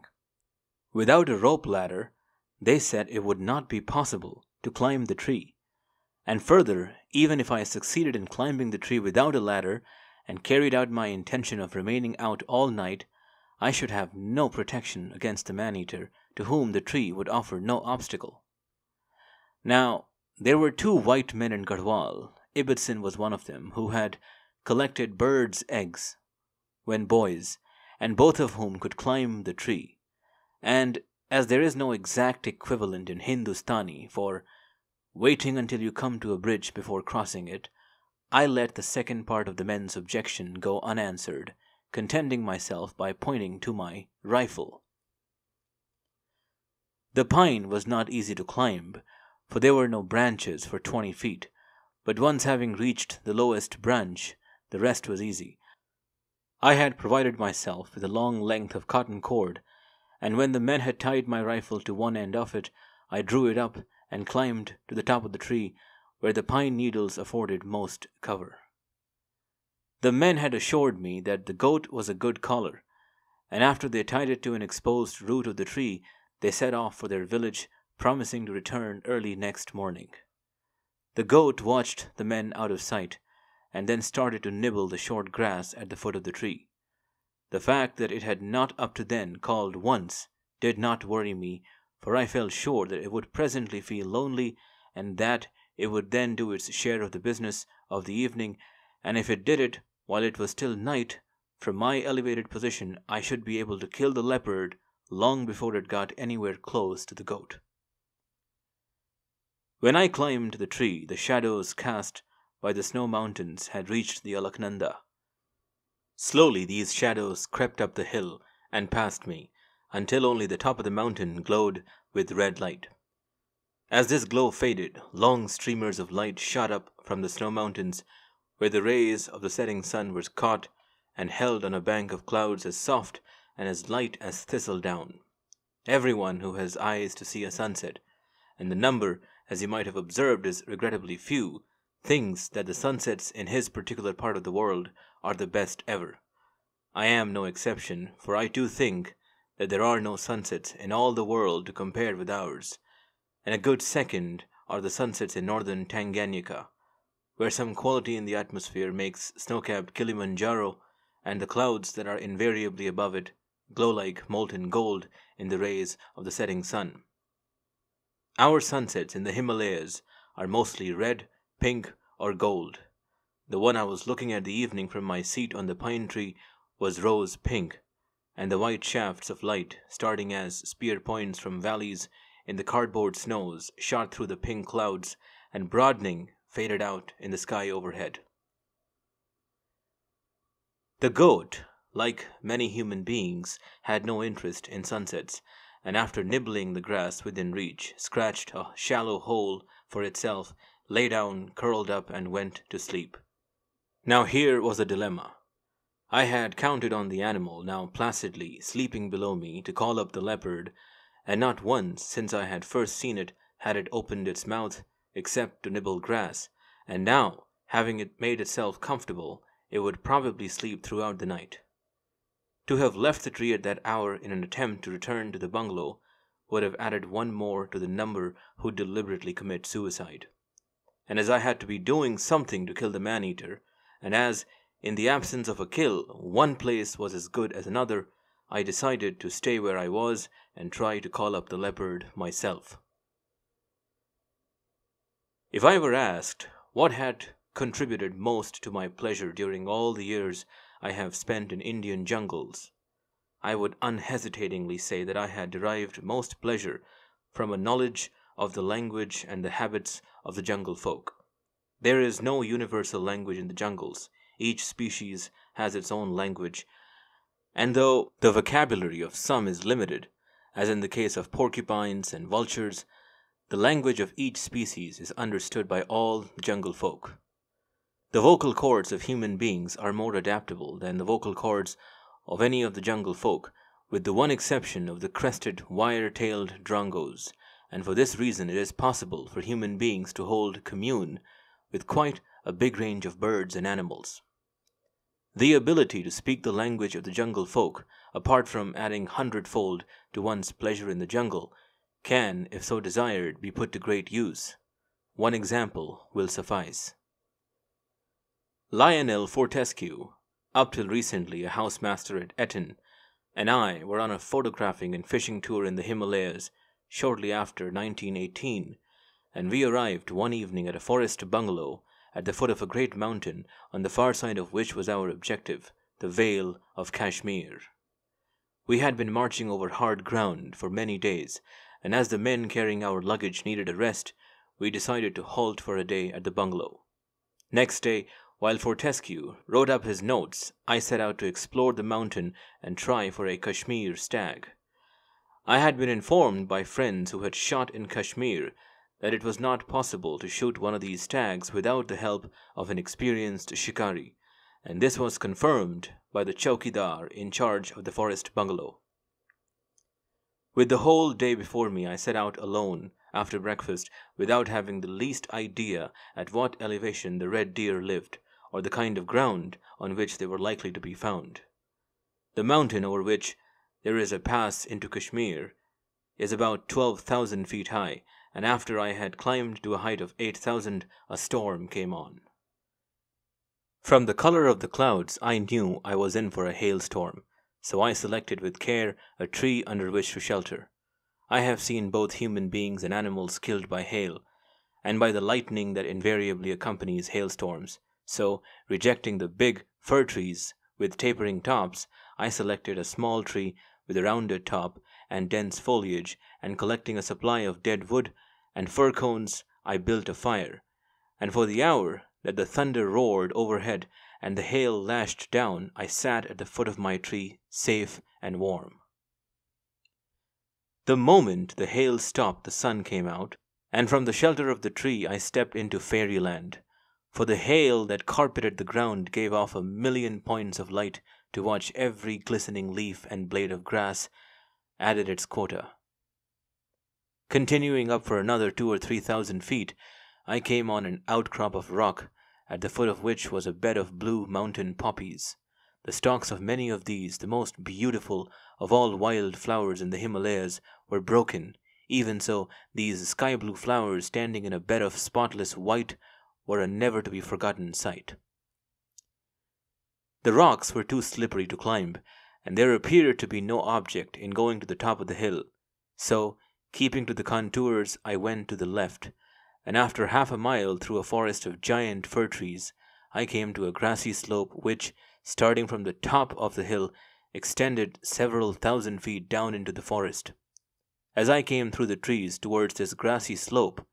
I saw on the far side of it an animal, standing on a little knoll, with its tail towards me. From illustrations seen in game books, I knew the animal was a red Kashmir deer, and when it raised its head, I saw it was a hind. On my side of the grassy slope, and about 30 yards from the edge of the forest, there was a big, isolated rock some 4 feet high.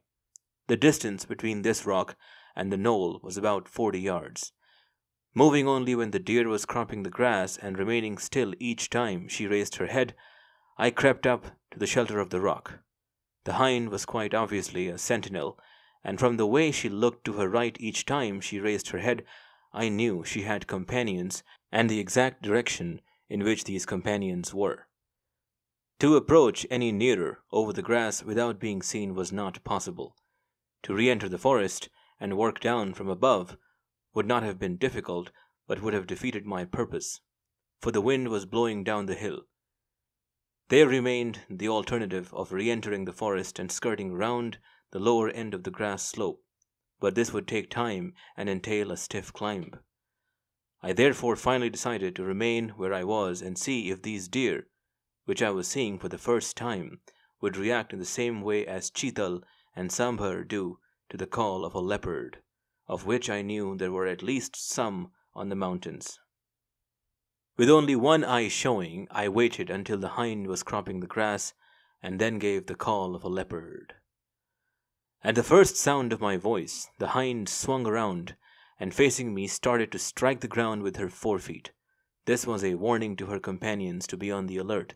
but those companions whom I wanted to see would not move until the hind called, and this she would not do until she saw the leopard. I was wearing a brown tweed coat, and projecting a few inches of my left shoulder beyond the rock, I moved it up and down. The movement was immediately detected by the hind, who, taking a few quick steps forward, started to call. The danger she had warned her companions of was in sight, and it was now safe for them to join her. The first to come was a yearling, which, stepping daintily over the hail-covered ground, ranged itself alongside the hind. The yearling was followed by 3 stags, who in turn were followed by an old hind. The entire herd, numbering 6 in all, were now in full view at a range of about 35 yards. The hind was still calling, while the others, with ears alternately held rigid or feeling forward and backward for sound and wind direction, were standing perfectly still and gazing into the forest behind me. My seat on the melting hail was uncomfortable and wet, and to remain inactive longer would possibly result in a cold. I had seen a representative herd of the much-famed Kashmir deer, and I had heard a hind call, but there was one more thing that I wanted. That was to hear a stag call, so I again projected a few inches of my shoulder beyond the rock and had the satisfaction of hearing the stags, the hinds, and the yearlings calling in different pitched keys. My pass permitted me to shoot one stag, and for all I knew, one of the stags might have carried a record head. But though I had set out that morning to look for a stag and procure meat for the camp, I now realized that I was in no urgent need of a trophy. In any case, the stag's meat would probably be tough, so instead of using the rifle, I stood up, and 6 of the most surprised deer in Kashmir vanished out of sight, and a moment later I heard them crashing through the undergrowth on the far side of the knoll. It was now time for me to retrace my steps to the bungalow, and I decided to go down the grassy slope and work through the lighter forest at the foot of the mountain. The slope was at an angle that lent itself to an easy lope, provided care was taken to see that every step was correctly placed. I was running in the middle of the 100-yard open ground, and had gone about 600 yards when I caught sight of a white object standing on a rock at the edge of the forest on the left side of the slope and about 300 yards below me. A hurried glance convinced me that the white object was a goat that had probably been lost in the forest. We had been without meat for a fortnight, and I had promised Fortescue that I would bring something back with me, and this was my opportunity. The goat had seen me, and if I could disarm suspicion, it would possibly let me pass close enough to catch it by the legs. So as I loped along, I edged to the left, keeping the animal in sight out of the corner of my eyes. Provided the animal stayed where it was, no better place in all of the mountain could have been found on which to catch it, for the flat rock at the very edge of which it was standing jutted out into the slope and was about 5 feet high. Without looking directly at it, and keeping up a steady pace, I ran past the rock, and as I did so made a sweep with my left hand for its forelegs. With a sneeze of alarm, the animal reared up, avoiding my grasp, and when I pulled up clear of the rock and turned round, I saw to my amazement that the animal I had mistaken for a white goat was an albino musk deer. With only some 10 feet between us, the game little animal was standing its ground and sneezing defiance at me. Turning away, I walked down the hill for 50 yards, and when I looked back, the deer was still standing on the rock, possibly congratulating itself on having frightened me away. When some weeks later I related the occurrence to the game warden of Kashmir, he expressed great regret at my not having shot the deer, and was very anxious to know the exact locality in which I had seen it, but as my memory for places and my description of localities is regrettably faulty, I do not think that particular albino musk deer is gracing any museum. Male leopards are very resentful of intrusion of others of their kind in the area they consider to be their own. True, the man-eater's territory extended over an area of 500 square miles in which there were possibly many other male leopards. Still, he had been in this particular area for several weeks and might very reasonably consider it his own. And again, the mating season was only just over, and the leopard might mistake my call for the call of a female in search of a mate. So, waiting until it was quite dark, I called, and to my surprise and delight, it was immediately answered by a leopard some 400 yards below and a little to the right. The ground between us was strewn with great rocks and overgrown with matted thorn bushes, and I knew the leopard would not come in a straight line towards me, and that he would probably skirt round the broken ground and come up a subsidiary ridge to the one my tree was on. This I found when next he called that he was doing. 5 minutes later I located his call as coming from the path that, starting from my tree, ran across the face of the hill about 200 yards away. This call I answered to give the leopard direction. 3, or it may have been 4, minutes later he called again from a distance of 100 yards. It was a dark night, and I had an electric torch lashed to the side of my rifle and my thumbs on the push button. From the root of the tree, the path ran in a straight line for 50 yards to where there was a sharp bend in it. It would not be possible for me to know when or where to direct the beam of the torch on this part of the path, so I should have to wait until the leopard was on the goat. Just beyond the bend, and only 60 yards away, the leopard called again, and was answered by another leopard far up the mountainside. A complication as unexpected as it was unfortunate, for my leopard was too close now for me to call, and as he had last heard me from a distance of 200 yards, he would naturally assume that the coy female had removed herself farther up the hill and was calling to him to join her there. There was, however, just a possibility of his continuing along the path to its junction with the path coming down the hill, in which case he would be sure to kill the goat, even if he had no use for it. But the goat's luck was in, and mine was out, for the leopard cut across the angle formed by the two paths, and the next time he called he was 100 yards farther from me and 100 yards nearer his prospective coaxing mate.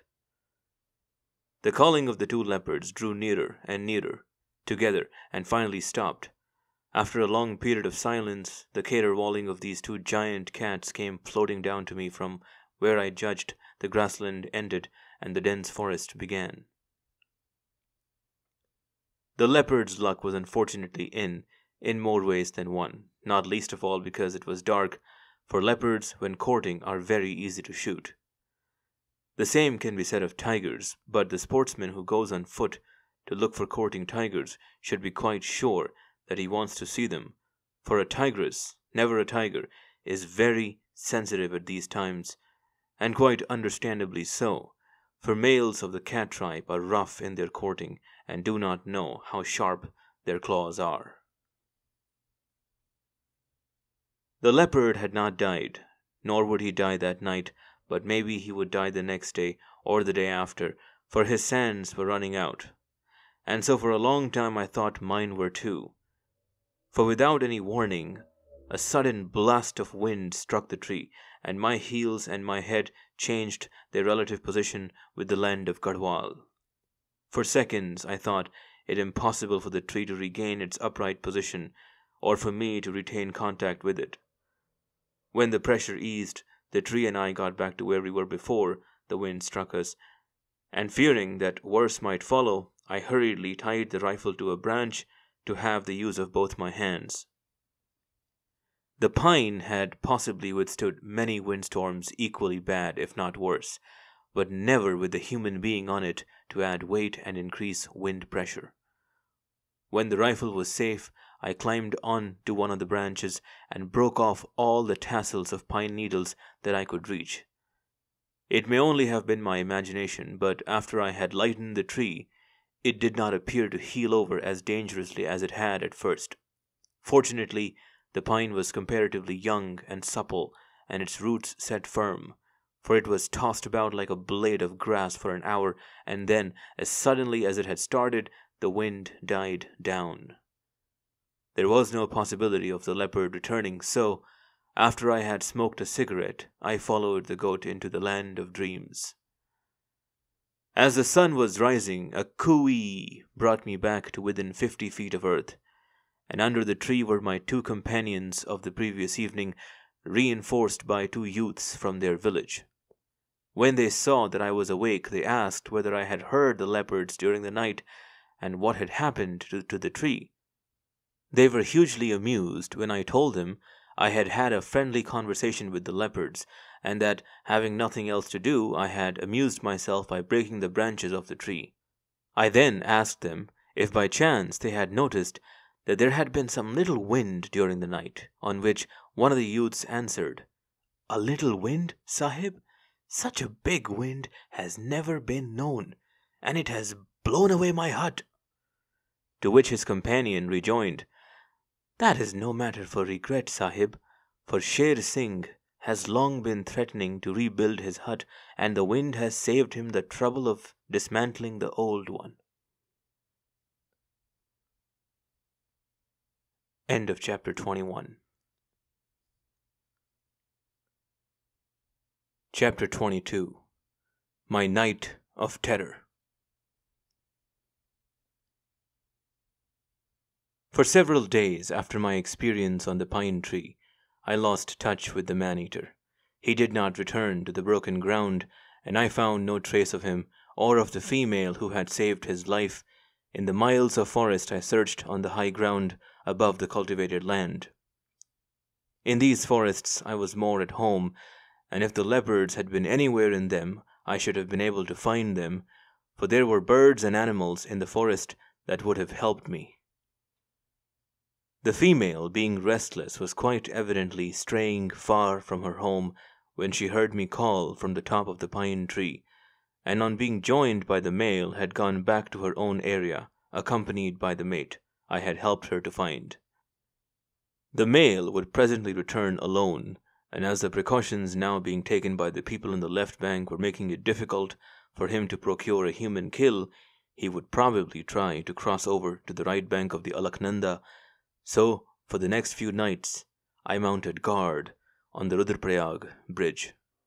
Of the approaches to the bridge on the left bank, the one from the south passed close to the bridge Chowkidar's house, Chowkidar being the watchman. And on the 4th night, I heard the leopard killing the Chowkidar's dog, a friendly nondescript little beast that used to run out and greet me every single time I passed that way. The dog seldom barked, but that night it had been barking for 5 minutes when suddenly the bark ended in a yelp, followed by the shouting of the Chowkidar from inside his house, after which there was silence. The thorn bushes had been removed from the archway and the bridge was open, yet, though I lay my finger on the trigger for the rest of the night, the leopard did not try to cross. After killing the dog and leaving it lying on the road, the leopard, as I found from his tracks next morning, came to the tower. 5 more steps in the direction in which he was going would have brought him out on the bridge, but those 5 steps he did not take. Instead, he turned to the right, and after going a short distance up the footpath towards the bazaar, he returned and went up the pilgrim road to the north. A mile up the road, I lost his tracks.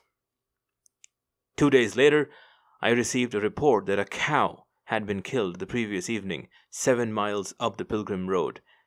It was suspected that the cow had been killed by the man-eater, for the previous night, the night the dog had been killed, the leopard had tried to break open the door, a house close to where, the next evening, the cow had been killed. On the road, I found a number of men waiting for me, who, knowing that the walk up from Rudraprayag would be a hot one, had very thoughtfully provided a dish of tea. While we sat in the shade of a mango tree and smoked, and I drank the dish of tea, they told me that the cow had not returned with the herd the previous evening, and that it had been found between the road and the river when a search had been made for it that morning. They also told me of the many hair-breadth escapes each of them had had from the man-eater during the past 8 years. I was very interested to learn from them that the leopard had only adopted his present habit of trying, and in many cases succeeding, to break open the doors of houses 3 years previously, and that before he had been content to take people who were outside their houses or from houses the doors of which had been left open. Now,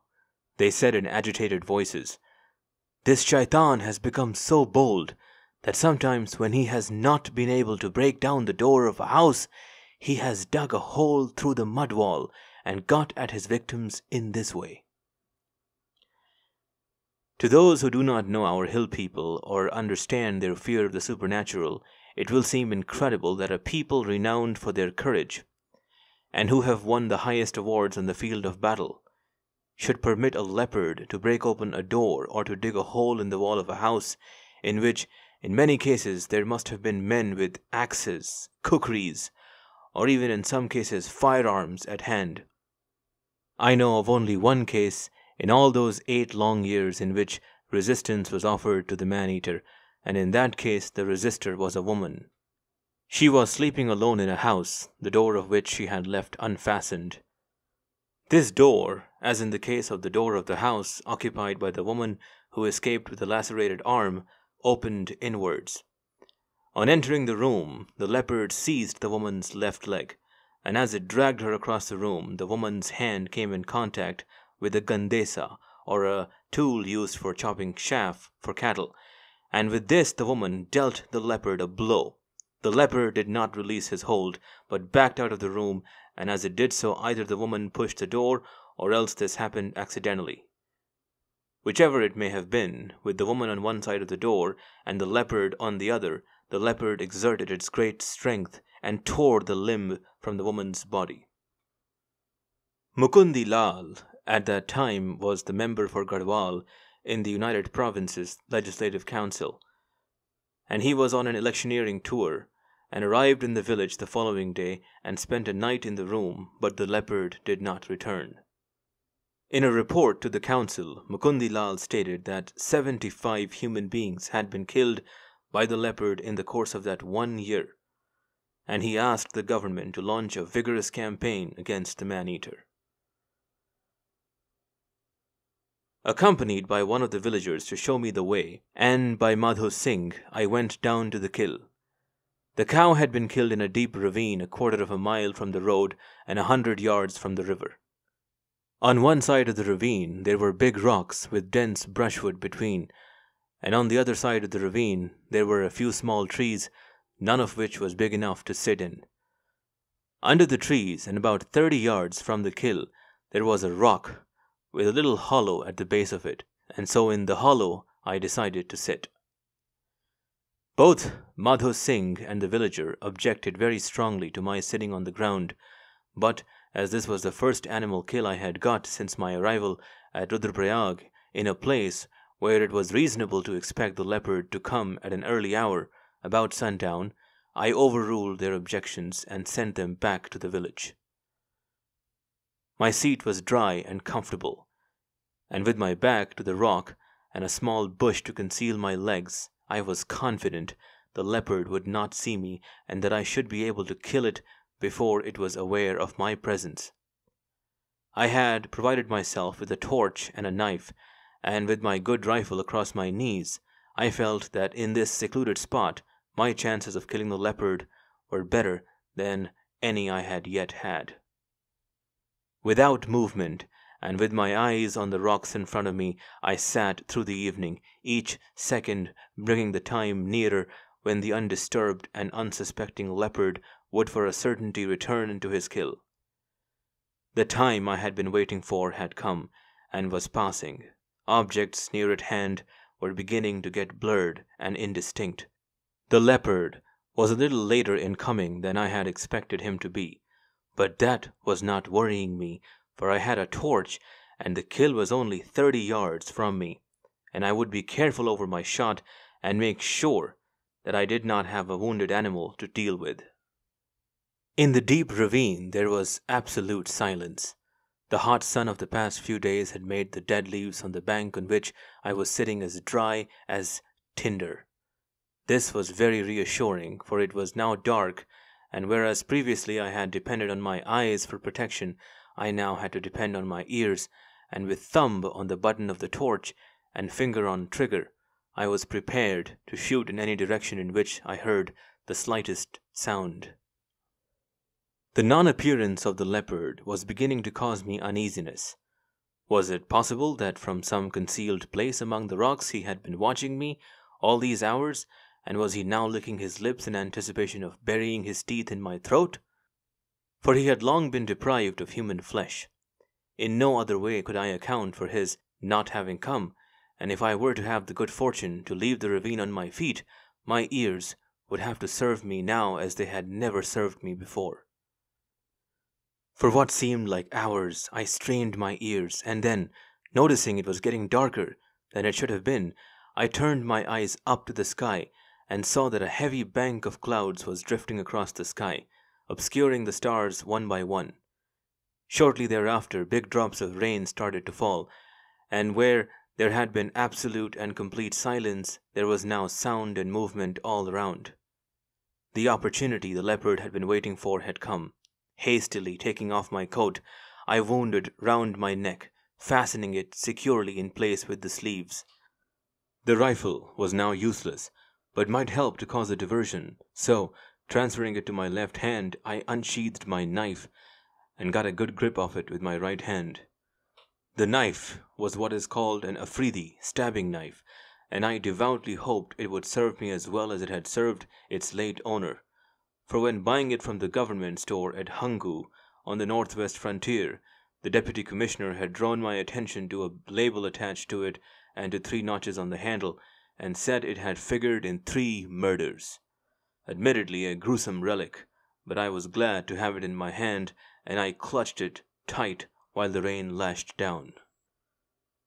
Leopards, that is, ordinary forest leopards, do not like rain and invariably seek shelter. But the man-eater was not an ordinary leopard, and there was no knowing what his likes or dislikes were, or what he might or might not do.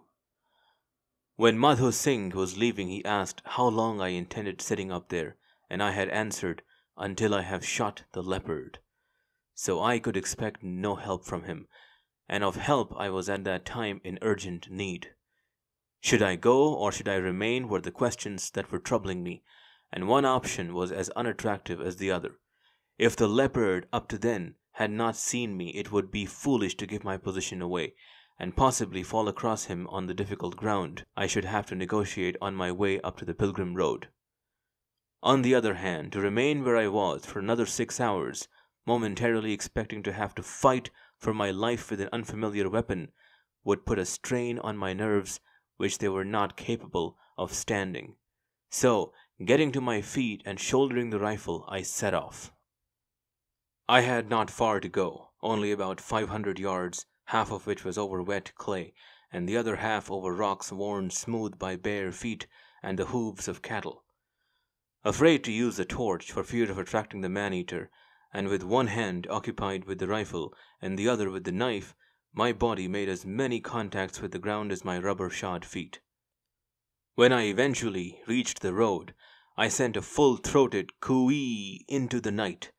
and a moment later I saw a door in the village far up the hillside open, and Madhu Singh and his companion emerge carrying a lantern. When the 2 men joined me, Madhu Singh said he had had no uneasiness about me until the rain started, and that he had then lit the lantern and sat with his ear against the door, listening.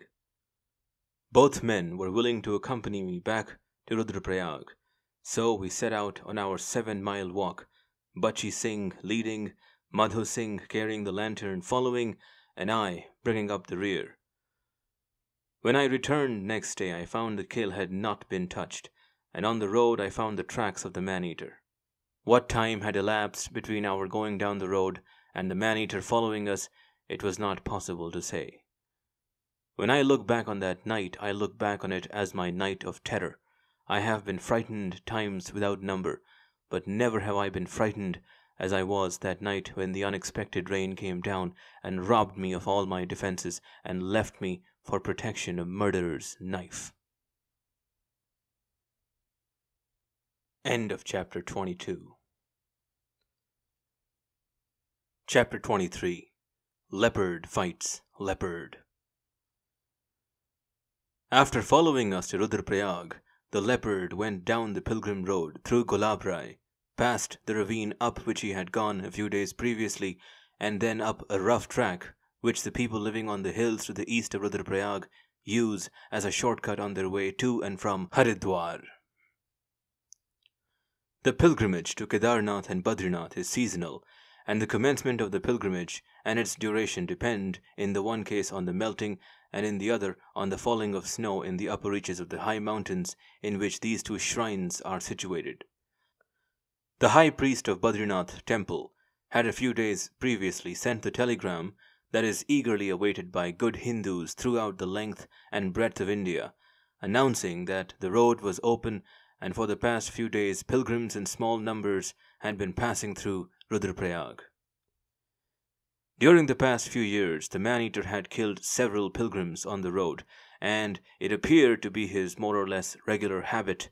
while the pilgrim season lasted, to go down the road to the extent of his beat, and then circle round through the villages on the hills to the east of Rudraprayag and rejoin the road anything up to 15 miles above Rudraprayag. The time taken for this round trip varied, but on an average I had seen the leopard's tracks on the stretch of road between Golabrai and Rudraprayag once in every 5 days. So on my way back to the inspection bungalow, I selected a place from where I could overlook the road, and for the next 2 nights sat in great comfort on a hayrick, without however seeing anything of the leopard. I received no news of the man-eater from outlying villages for 2 days, and on the 3rd morning I went down the pilgrim road for 6 miles to try to find out if he had recently visited any of the villages in the direction. From this 12-mile walk I returned at midday, and while I was having a late breakfast, 2 men arrived and reported that a boy had been killed the previous evening at Bhainswara, a village 18 miles southeast of Rudraprayag. The intelligence system introduced by Ibbotson was working splendidly. Under this system, cash rewards on a graduated scale were paid for information about all kills in the area in which the man-eater was operating. These rewards, starting with 2 rupees for a goat and working up to 20 rupees for a human being, were keenly contested for, and so ensured our receiving information about all kills in the shortest time possible. When I put 10 rupees into the hands of each of the men who had brought me news about the boy, one of them offered to accompany me back to Bhainswara to show me the way, while the other said he would stay the night at Rudraprayag as he had recently had fever and could not do another 18 miles that day. I finished breakfast while the men were telling me their tale, and a little before 1 p.m. I set off, taking only my rifle, a few cartridges, and a torch with me. As we crossed the road near the inspection bungalow and started up the steep hill on the far side of it, my companion informed me we had a very long way to go, adding that it would not be safe for us to be out after dark, so I told him to walk ahead and set the pace. I never, if I can help it, walk uphill immediately after a meal, but here I had no option, and for the first 3 miles, in which we climbed 4,000 feet, I had great difficulty in keeping up with my guide. A short stretch of comparatively flat ground at the end of the 3 miles gave me back my wind, and after that I walked ahead and set the pace. On their way to Rudraprayag, the two men had told the people in the villages they had passed through about the kill and of their intention to try and persuade me to accompany them back to Bhainswara. I do not think that anyone doubted that I would answer to the call, for at every village the entire population were waiting for me, and while some gave me their blessings, others begged me not to leave the district until I had killed their enemy. My companion had assured me that we had 18 miles to go, and as we crested hill after hill, with deep valleys between, I realized I had undertaken to walk against time 18 of the longest and hardest miles I had ever walked. The sun was near setting when, from the crest of one of these unending hills, I saw a number of men standing on a ridge a few hundred yards ahead of us. On catching sight of us, some of the men disappeared over the ridge, while others came forward to meet us. The headman of Bhainswara was among the latter, and after he had greeted me, he cheered me by telling me that his village was just over the crest of the hill and that he had sent his son back to get tea ready. The 14th of April 1926 is a date that will long be remembered in Garhwal, for it was on that day that the man-eating leopard of Rudraprayag killed his last human victim. On the evening of that day, a widow and her two children, a girl aged 9 and a boy aged 12, accompanied by a neighbor's son aged 8, went to a spring a few yards from Bhainswara village to draw water for the preparation of their evening meal. The widow and her children occupied a house in the middle of a long row of homesteads. These homesteads were double-storied, the low-ceilinged ground floor being used for the storage of grain and fuel, and the first floor for residences. A veranda, 4 feet wide, ran the entire length of the building, and short flights of stone steps flanked by walls gave access to the veranda, each flight of steps being used by 2 families. A flagged courtyard, 60 feet wide and 300 feet long, bordered by a long wall, extended along the whole length of the building. The neighbor's son was leading as the party of 4 approached the steps used by the widow and her children, and as the boy started to mount the steps, he saw an animal,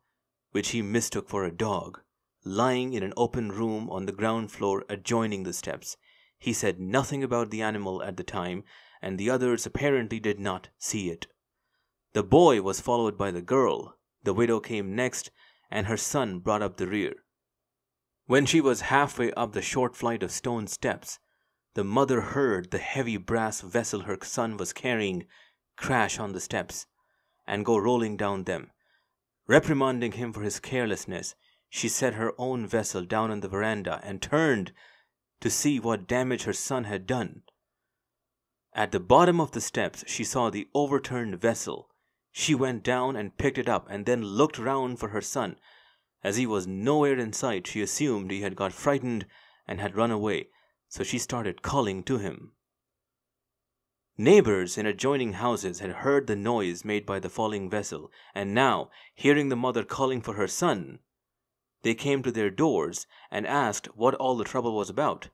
It was suggested that the boy might be hiding in one of the ground floor rooms, so, as it was now getting dark in these rooms, a man lit a lantern and came down the steps towards the woman, and as he did he saw drops of blood on the flagstones where the woman was standing. At the sound of the man's horrified ejaculation, other people descended into the courtyard, among whom was an old man who had accompanied his master on many shooting expeditions. Taking the lantern from the owner's hand, this old man followed the blood trail across the courtyard and over the low wall. Beyond the wall was a drop of 8 feet into a yam field. Here, in the soft earth, were the splayed-out pug marks of a leopard. Up to that point, no one suspected that the boy had been carried off by a man-eater, for though everyone had heard about the leopard, it had never previously been within 10 miles of their village. As soon as they realized what had happened, the women began screaming, and while some men ran to their houses for drums, others ran for guns, of which there were 3 in the village, and in a few minutes pandemonium broke out. Throughout the night drums were beaten and guns were fired. At daylight the boy's body was recovered, and 2 men were dispatched to Rudraprayag to inform me. As I approached the village in company with the headman, I heard the wailing of a woman mourning her dead. It was the mother of the victim, and she was the first to greet me. Even to my impracticed eye, it was apparent that the bereaved mother had just weathered one hysterical storm and was heading for another, and as I lacked the art of dealing with people in this condition, I was anxious to spare the woman a recital of the events of the previous evening. But she appeared to be eager to give me her version of the story, so I let her have her way. As the story unfolded itself, it was apparent that her object in telling it was to ventilate her grievance against the men of the village for not having run after the leopard and rescued her son, as his father would have done had he been alive. In her accusation against the men, I told her she was unjust, and in her belief that her son could have been rescued alive, I told her she was wrong.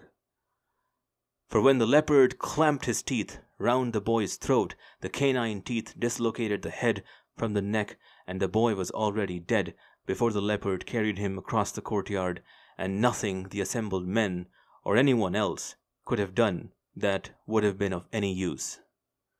Standing in the courtyard, drinking the tea that had thoughtfully been provided for me, and noting the 100 or more people who were gathered round, it was difficult to conceive how an animal the size of a leopard had crossed the courtyard in daylight without being seen by any of the people who must have been moving about at that time, or how its presence had gone undetected by the dogs in the village. I climbed down the 8-foot wall that the leopard carrying the boy had jumped down, and followed the drag across the yam field, down another wall 12 feet high, and across another field.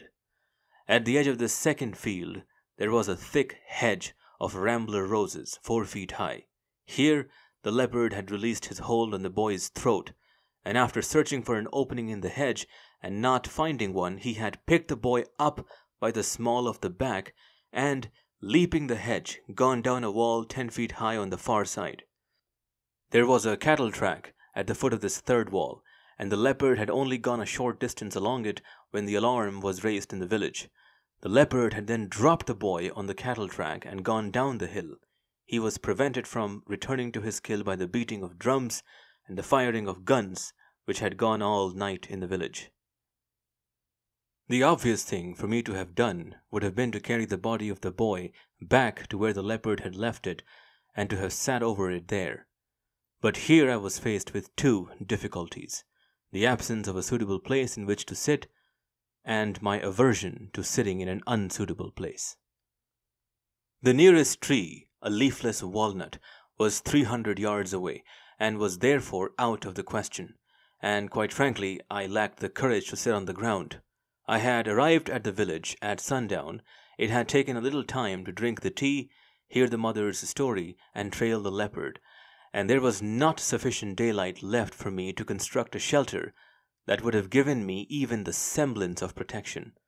Therefore, if I sat on the ground, I should have to sit just anywhere, not knowing from which direction the leopard would come, and knowing full well that if the leopard attacked me, I should get no opportunity of using the one weapon with which I was familiar with, my rifle. For when in actual contact with an unwounded leopard or tiger, it is not possible to use firearms.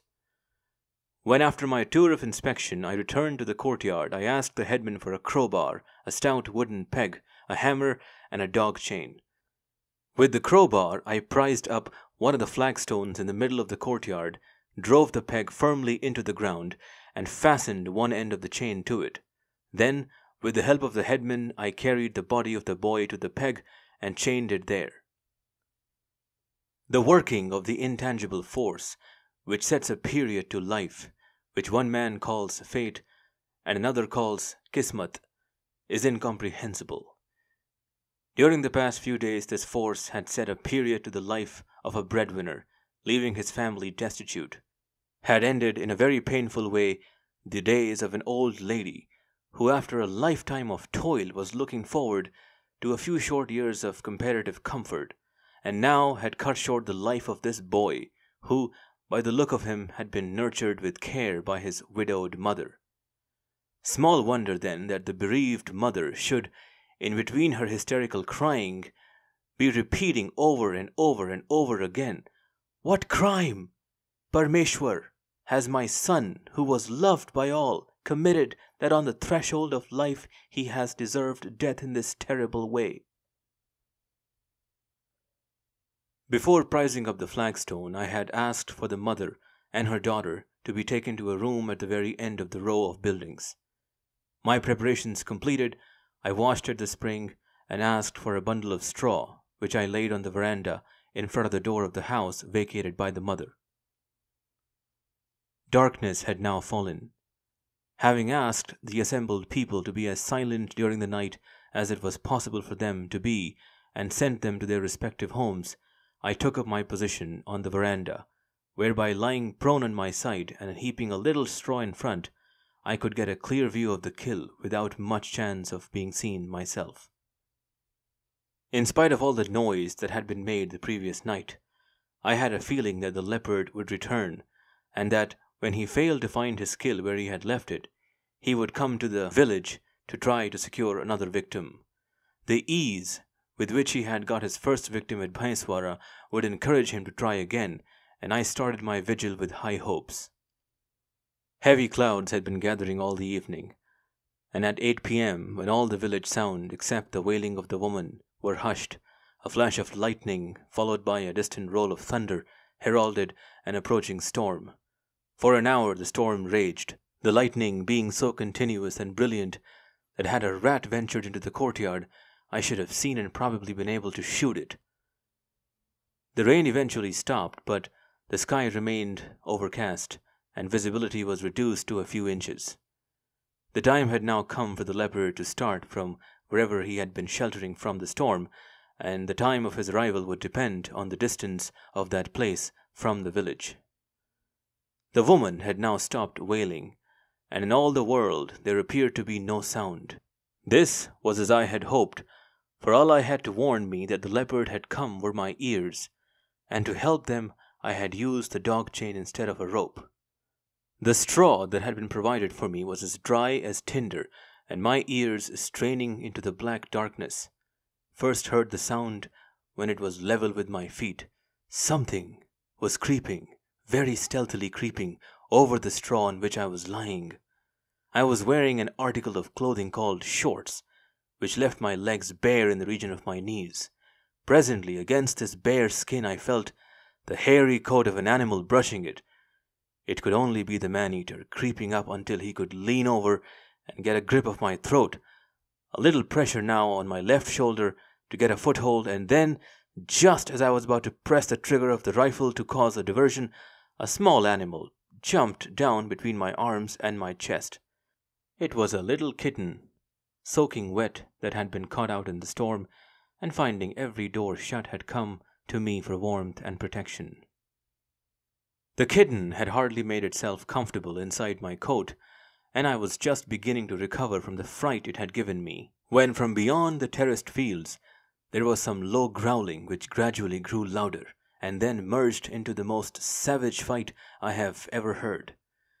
Quite evidently, the man-eater had returned to the spot where the previous night he had left his kill, and while he was searching for it, in not too good a temper, another male leopard, who looked upon this particular area as his hunting ground, had accidentally come across him and set off on him. Fights of the nature of the one that was taking place in my hearing are very unusual, for carnivores invariably keep to their own areas, and if by chance two of a sex happen to meet, they size up each other's capabilities at a glance, and the weaker gives way to the stronger. The man-eater, though old, was a big and a very powerful male, and in the 500 square miles he ranged over there was possibly no other male capable of disputing his rule. But here at Bhaiswara he was a stranger and a trespasser, and to get out of the trouble he had brought on himself he would have to fight for his life, and this he was undoubtedly doing. My chance of getting a shot had now gone, for even if the man-eater succeeded in defeating his attacker, his injuries would probably prevent him from taking any interest in kills for some time to come. There was even a possibility of the fight ending fatally for him, and here would indeed be an unexpected end to his career, killed in an accidental encounter by one of his own kind, when the combined efforts of the government and the public had failed over a period of 8 years to accomplish this end. The first round, lasting about 5 minutes, was fought with unabating savagery and was inconclusive, for at the end of it I could still hear both animals. After an interval of 10 or 15 minutes, the fight was resumed, but at a distance of 200 to 300 yards from where it had originally started. Quite evidently, the local champion was getting the better of the fight and was gradually driving the intruder out of the ring. The third round was shorter than the two that had preceded it, but was no less savage, and when after a long period of silence the fight was again resumed, the scene had receded to the shoulder of the hill, where after a few minutes it died out of hearing. There were still 6 hours of darkness left. Even so, I knew my mission to Bhaiswara had failed, and that my hope that the fight would be fought to a finish and would end in the death of the man-eater had been short-lived. In the running fight into which the contest had now degenerated, the man-eater would sustain injuries, but they were not likely to reduce his craving for human flesh or impair his ability to secure it. The kitten slept peacefully throughout the night, and as the first streak of dawn showed in the east, I descended into the courtyard and carried the boy to the shed from where we had removed him, and covered him with the blanket which previously had been used for the purpose. The headman was still asleep when I knocked on his door. I declined the tea, which I knew would take some time to make, and assured him that the man-eater would never again visit his village, and when he had promised to make immediate arrangements to have the boy carried to the burning cart, I set off on my long walk back to Rudraprayag. No matter how often we fail in any endeavor, we never get used to the feeling of depression that assails us after each successive failure. Day after day, over a period of months, I had left the inspection bungalow full of hope that on this particular occasion I would meet with success, and day after day I had returned disappointed and depressed. Had my failures only concerned myself, they would not have mattered. But in the task I had undertaken, those failures concerned others more than they concerned me. Bad luck, for to nothing else could I attribute my failures, was being meted out to me in ever-increasing measure, and the accumulated effect was beginning to depress me and give me the feeling that I was not destined to do what I had set out to do. What but bad luck had made the man-eater drop his kill where there were no trees? And what but bad luck had made a leopard who possibly had 30 square miles in which to wander arrive at a particular spot in those 30 miles just as the man-eater, not finding his kill where he had left it, was quite conceivably on his way to the village where I was waiting for him? The 18 miles had been long yesterday, but they were longer today, and the hills were steeper. In the villages I passed through, the people were eagerly awaiting me, and though I only had bad news, they did not show their disappointment. Their boundless faith in their philosophy, a faith strong enough to move mountains and very soothing to depressed feelings, that no human beings and no animals can die before their appointed time, and that the man-eater's time had not yet come, called for no explanation and admitted of no argument. Ashamed of the depression and feeling of frustration that I had permitted to accompany me throughout the morning, I left the last village, where I had been made to halt and drink a cup of tea, greatly cheered, and as I swung down the last 4 miles to Rudraprayag, I became aware that I was treading on the pug marks of the man-eater. Strange how one's mental condition can dull or sharpen one's powers of observation. The man-eater had quite possibly joined the track many miles farther back, and now, after my conversation with the simple village folk and a drink of tea, I was seeing his pug marks for the first time that morning. The track here ran over red clay which the rain had softened, and the pug marks of the man-eater showed that he was walking at his accustomed pace. Half a mile further on he started to quicken his pace, and this pace he continued to maintain until he reached the head of the ravine above Gulabrai. Down this ravine the leopard had gone. When the leopard, or a tiger, is walking at its normal pace, only the imprint of the hind feet are seen, but when the normal pace is for any reason exceeded, the hind feet are placed on the ground in advance of the forefeet, and thus the imprints of all 4 feet are seen. From the distance between the imprints of the fore and the hind feet, it is possible to determine the speed at which an animal of the cat tribe was traveling. The coming of daylight would in this instance have been sufficient reason for the man-eater to have quickened his pace. I had previously had experience of the man-eater's walking capabilities, but only when ranging his beat in search of food. Here he had a better reason for the long walk he had undertaken, for he was anxious to put as great a distance as possible between himself and the leopard who had given him a lesson in the law of trespass. How severe that lesson had been will be apparent from a description given later. End of chapter 23. Chapter 24. A Shot in the Dark. Meal times in India vary according to the season of the year and individual tastes. In most establishments, the recognized times for the 3 principal meals are breakfast 8 to 9, lunch 1 to 2, and dinner 8 to 9.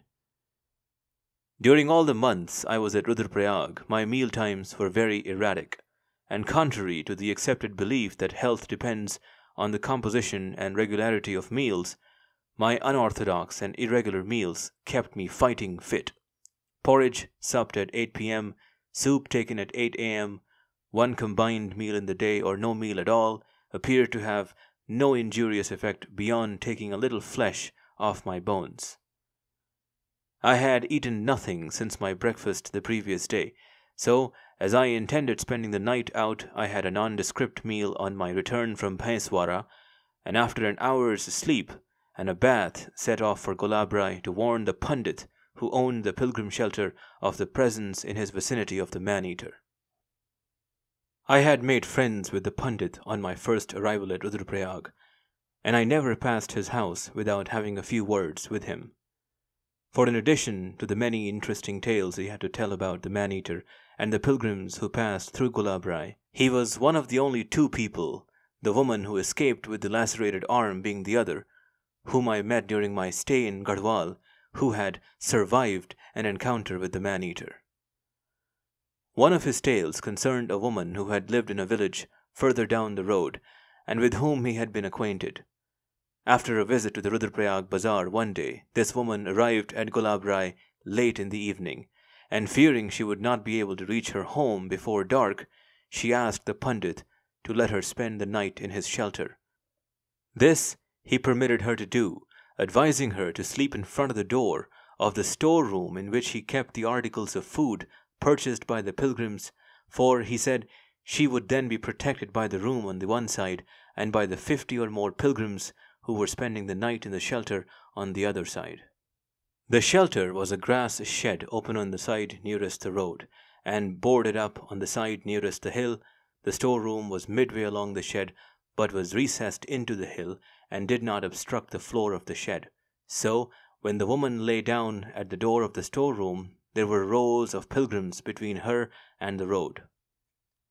Sometime during the night, one of the women pilgrims screamed out and said she had been stung by a scorpion.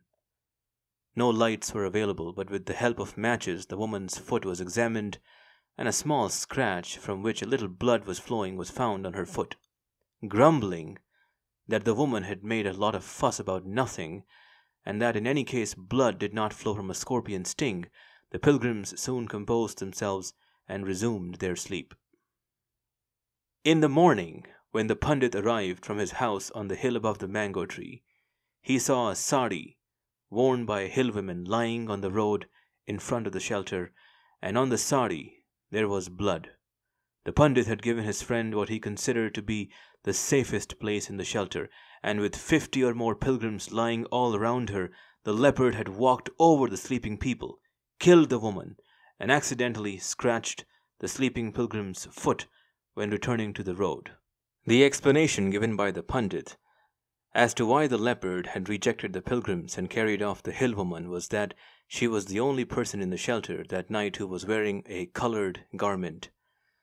This explanation is not convincing, and but for the fact that leopards do not hunt by scent, my own explanation would have been that of all the people in the shelter, the hill woman was the only one who had a familiar smell. Was it just bad luck or fate, or being the only one of all the sleepers who realized the danger of sleeping in an open shed? Had the victim's fear in some inexplicable way conveyed itself to the man-eater and attracted him to her? It was not long after this occurrence that the Pandit had had his own encounter with the man-eater. The exact date, which could, if desired, be ascertained from the hospital records at Rudraprayag, is immaterial, and for the purpose of my story, it will be sufficient to say that it took place during the hottest part of the summer of 1921, that is, 4 years before I met the Pandit. Late one evening of that summer, 10 pilgrims from Madras arrived weary and footsore at Gulabrai, and expressed their intention of spending the night in the pilgrim shelter. Fearing that if any more people were killed at Gulabrai, his shelter would get a bad reputation, the Pandit tried to persuade them to continue on for another 2 miles to Rudraprayag, where they would be ensured of safe accommodations. Finding that nothing he could say had any effect on the tired pilgrims, he finally consented to give them accommodation in his house, which was 50 yards above the mango tree to which I have already drawn attention. The Pandit's house was built on the same plan as the homesteads at Bhaiswara, a low ground floor room used for storage of fuel and a first floor room used as a residence. A short flight of stone steps gave access to a narrow veranda, the door of the residential room being opposite to the landing at the top of the steps. After the Pandit and the 10 guests had been forced on him, had eaten their evening meal, they locked themselves into the room, which was not provided with any means of ventilation. The heat in the room was stifling, and fearing that he would be suffocated, the Pandit sometime during the night opened the door, stepped outside, and stretched his hands to the pillars on either side of the steps supporting the roof of the veranda. As he did so and filled his lungs with the night air, his throat was gripped as in a vice. Retaining his hold on the pillars, he got the soles of his feet against the body of his assailant, and with a desperate kick tore the leopard's teeth from his throat and hurled it down the steps. Then, fearing that he was going to faint, he took a step sideways and supported himself by putting both hands on the railings of the veranda, and the moment he did so, the leopard sprang up from below and buried its claws in his left forearm. The downward pull was counteracted by the railing on which the Pandit had the palm of his hand, and the weight of the leopard caused its sharp claws to rip through the flesh of his arm until they tore free at his wrist. Before the leopard was able to spring a second time, the pilgrims, hearing the terrifying sounds the Pandit was making in his attempt to breathe through the gap torn in his throat, dragged him into the room and bolted the door. For the rest of that long, hot night, the Pandit lay gasping for breath and bleeding profusely, while the leopard growled and clawed at the frail door, and the pilgrims screamed with terror. At daylight, the pilgrims carried the Pandit, now mercifully unconscious, to a Kalakamli hospital at Rudraprayag, where for 3 months he was fed through a silver tube inserted in his throat. After an absence of over 6 months, he returned to his home in Gulabrai, broken in health and with his hair turned grey. Photographs were taken 5 years later and scarcely show the leopard's teeth marks on the left side of the Pandit's face and in his throat, and its claw marks on his left arm, though they were still clearly visible. In his conversations with me, the Pandit always referred to the man-eater as an evil spirit, and after the first day, when he had asked me what proof I could give him in face of his own experience that evil spirits could not assume material form, I also, to humor him, referred to the man-eater as the evil spirit. On arrival at Gulabrai that evening, I told the Pandit of my fruitless visit to Bhaiswara, and warned him to take extra precautions for his safety and for the safety of any pilgrims who might be staying in his shelter, for the evil spirit, after its long excursion into the hills, had now returned to the vicinity. That night, and for the following 3 nights, I sat on the haystack, keeping a watch on the road, and on the 4th day Ibbotson returned from Pauri. Ibbotson always infused new life into me, for his creed, like that of the locals, was that no one was to blame if the man-eater had not died yesterday, for surely it would die today or maybe tomorrow. I had a lot to tell him, for though I had corresponded with him regularly, extracts from my letters being embodied in his reports to the government and by them made available to the press, I had not been able to give him all of the details, which he was now eager to hear. On his part, Ibbotson also had a lot to tell me. This concerned the clamor being made in the press for the destruction of the man-eater, and the suggestion that sportsmen from all parts of India be encouraged to go to Garhwal to assist in killing the leopard. This press campaign had resulted in Ibbotson receiving only one inquiry and only one suggestion. The inquiry was from a sportsman who said that if arrangements for his travel, accommodation, food, and so on were made to his satisfaction, he would consider whether it was worth his while to come to Gulabrai, and the suggestion was from a sportsman in whose opinion the speediest and easiest way of killing the leopard was to paint a goat over with arsenic, sew up its mouth to prevent it from licking itself, and then tie it up in a place where the leopard would find and eat it, and so poison itself. We talked long that day, reviewing my many failures in minutest of detail, and by lunchtime, when I had told Ibbotson of the leopard's habit of going down the road between Rudraprayag and Gulabrai on an average once in every 5 days, I convinced him that the only hope I now had of shooting the leopard was by sitting over the road for 10 nights, for as I pointed out to him, the leopard would be almost certain to use the road at least once during the period. Ibbotson consented to my plan very reluctantly, for I had already sat up many nights, and he was afraid that another 10 on end would be too much for me. However, I carried my point, and then told Ibbotson that if I did not succeed in killing the leopard within the stipulated time, I would return to Nainital and leave the field free for any newcomers who might consider it worth their while to take my place. That evening Ibbotson accompanied me to Gulabrai and helped me to put up a machan in the mango tree 100 yards from the pilgrim shelter and 50 yards below the Pandit's house. Immediately below the tree and in the middle of the road we drove a stout wooden peg, and to this peg we tethered a goat with a small bell round its neck. The moon was nearly at its full.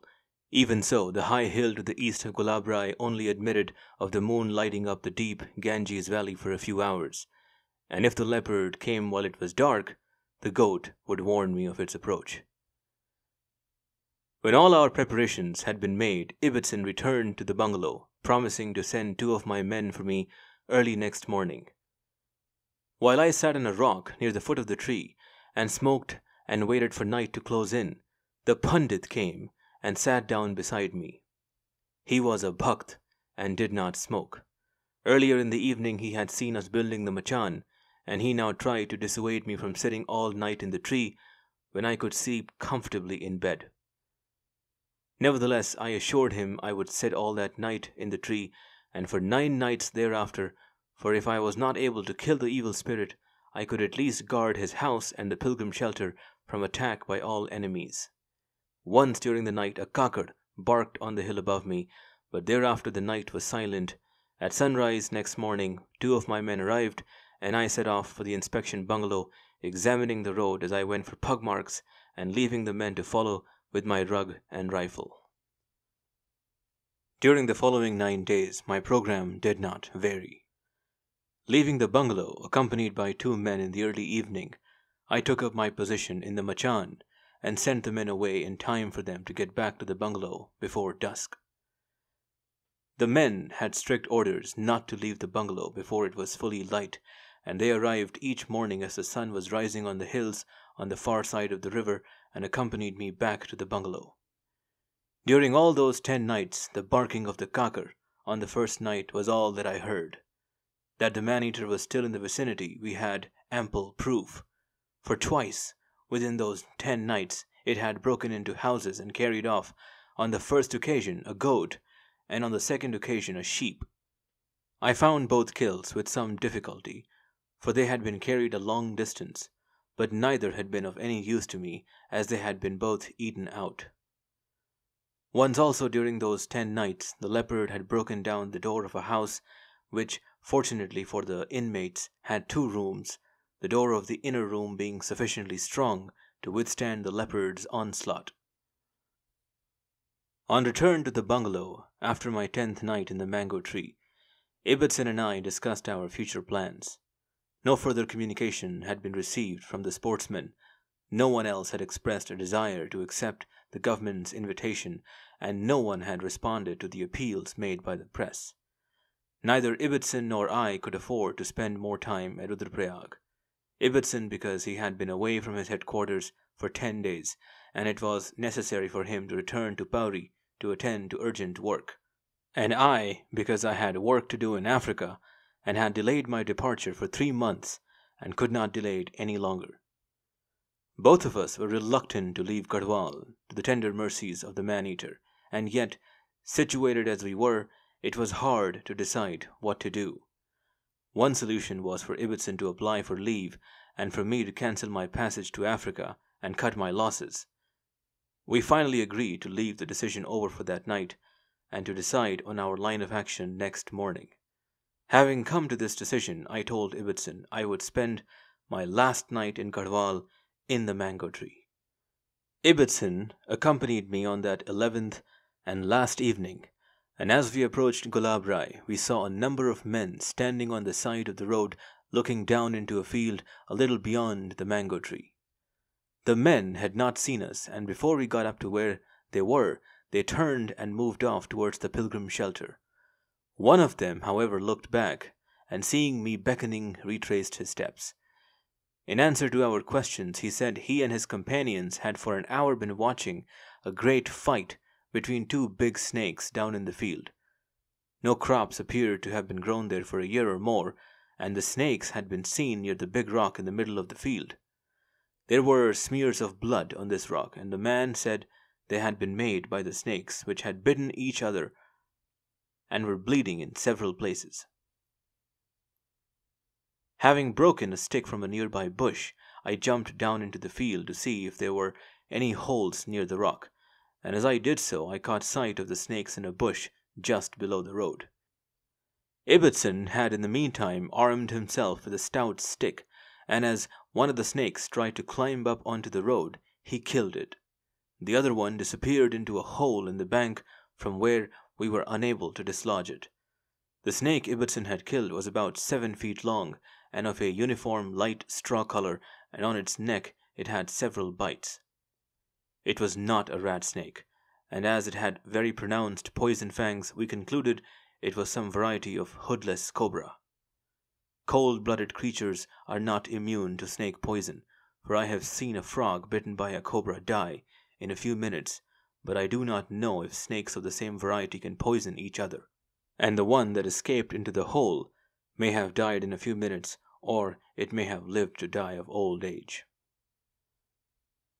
After Ibbotson left, the pundit passed under my tree on his way to the pilgrim shelter carrying a pail of milk.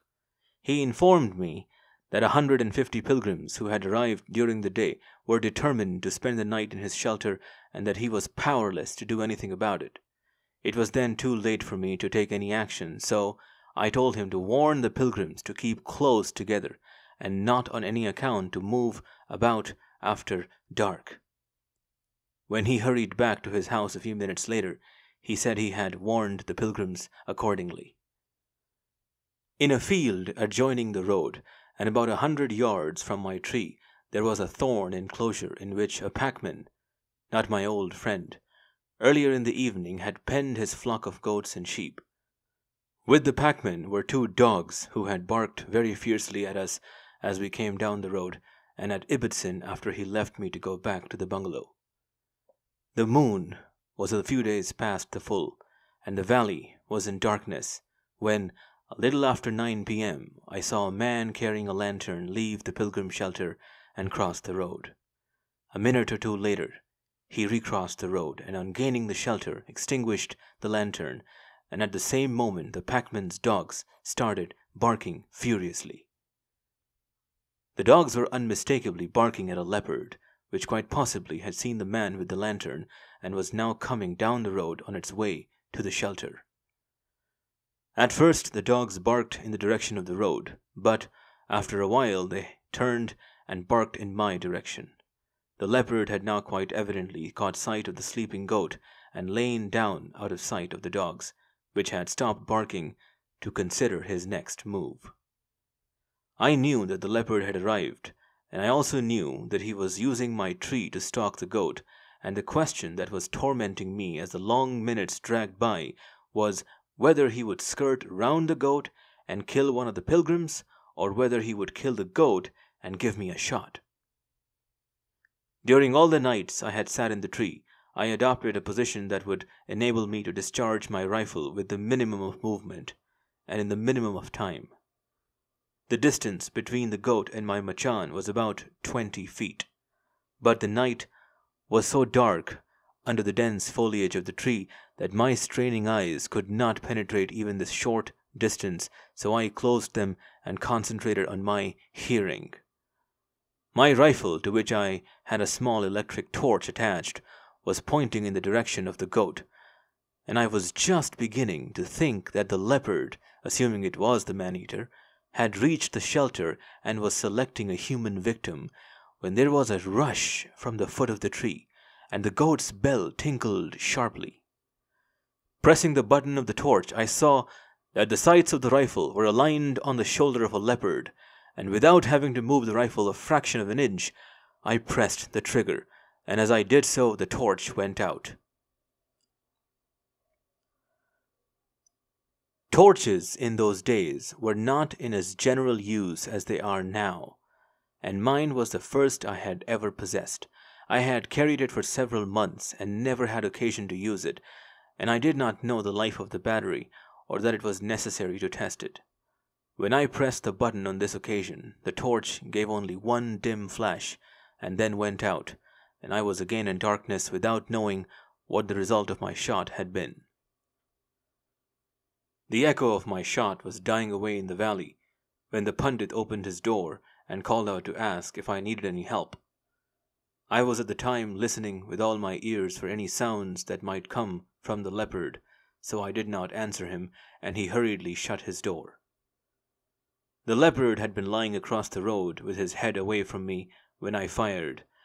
and I was vaguely aware of his having sprung over the goat and gone down the hillside, and just before the pundit had called, I thought I heard what may have been a gurgling sound, but of this I could not be sure. The pilgrims had been aroused by my shot, but after murmuring for a few minutes, they resumed their sleep. The goat appeared to be unhurt, for from the sound of his bell I could tell that he was moving about and apparently eating the grass of which he was given a liberal supply each night. I had fired my shot at 10 p.m., as the moon was not due to rise for several hours, and as there was nothing I could do in the meantime, I made myself comfortable and listened and smoked.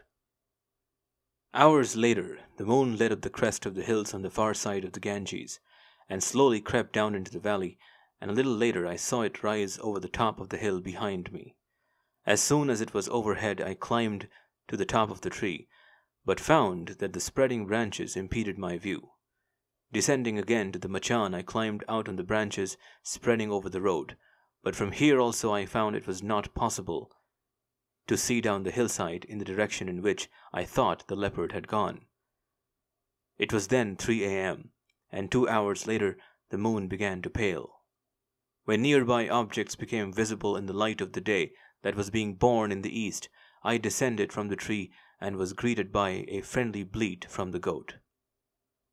Beyond the goat, and at the very edge of the road, there was a long, low rock, and on this rock there was an inch-wide streak of blood. The leopard, from which that blood had come, could only have lived a minute or two. So, dispensing with the precautions usually taken when following up the blood trail of carnivores, I scrambled down off the road and, taking up the trail on the far side of the rock, followed it for 50 yards to where the leopard was lying dead. He had slid backwards into a hole in the ground, in which he was now lying, crouched up, with his chin resting on the edge of the hole. No marks by which I could identify the dead animal were visible. Even so, I never for one moment doubted that the leopard in the hole was the man-eater of Rudraprayag. But here was no fiend, who while watching me through the long night hours had rocked and rolled with silent fiendish laughter at my vain attempts to outwit him, and licked his lips in anticipation of the time when, finding me off guard for one brief moment, he would get the opportunity he was waiting for of burying his teeth in my throat. Here was only an old leopard, who differed from others of his kind in that his muzzle was grey and his lips lacked whiskers, the best hated and the most feared animal in all of India, whose only crime, not against the laws of nature, but against the laws of man, was that he had shed human blood, with no object of terrorizing man, but only in order that he might live, and who now, with his chin resting on the rim of the hole and his eyes half closed, was peacefully sleeping his long last sleep. While I stood unloading my rifle, one bullet from which had more than cancelled my personal score against the sleeper, I heard a cough, and on looking up saw the pundit peering down at me from the edge of the road. I beckoned to him, and he came gingerly down the hill. On catching sight of the leopard's head, he stopped, and asked in a whisper whether it was dead, and what was it. When I told him it was dead, and that it was the evil spirit that had torn open his throat 5 years ago, and for fear of which he had hurriedly closed his door the previous night, he put his hands together and attempted to put his head on my feet. Next minute there was a call from the road above of, "Sahib, where are you?" It was one of my men calling in great agitation, and when I sent an answering call echoing across the Ganges, 4 heads appeared, and catching sight of us, 4 men came helter-skelter down the hill, one of them swinging a lighted lantern which he had forgotten to extinguish. The leopard had got stiff in the hole and was extracted with some little difficulty. While it was being tied to the stout bamboo pole the men had brought with them, they told me that they had been unable to sleep that night, and that as soon as Ibbotson's Jamadar's watch showed them it was 4:30 a.m., they lit the lantern, and arming themselves with a pole and a length of rope had come to look for me, for they felt that I was in urgent need of them. Not finding me in the machan, and seeing the goat unhurt and the streak of blood on the rock, they concluded that the man-eater had killed me, and not knowing what to do, they had in desperation called to me. Leaving the pundit to retrieve my rug from the machan, and give the pilgrims who were now crowding round his version of the night's happenings, the 4 men and I, with the goat trotting alongside, set off for the inspection bungalow. The goat, who had escaped with very little injury, owing to my having fired the moment the leopard caught him, little knew that his night's adventure was to make him a hero for the rest of his life, and that he was to wear a fine brass collar and be a source of income to the man from whom I had purchased him and to whom I gave him back. Ibbotson was still asleep when I knocked on the glazed door, and the moment he caught sight of me he jumped out of bed, and dashing to the door flung it open, embraced me, and next minute was dancing around the leopard which the men had deposited on the veranda. Shouting for tea and a hot bath for me, he called for his stenographer and dictated telegrams to the government, the press, and my sister, and a cable to Jean. Not one question had he asked, for he knew that the leopard which I had brought home at that early hour was the man-eater, so what need was there for questions?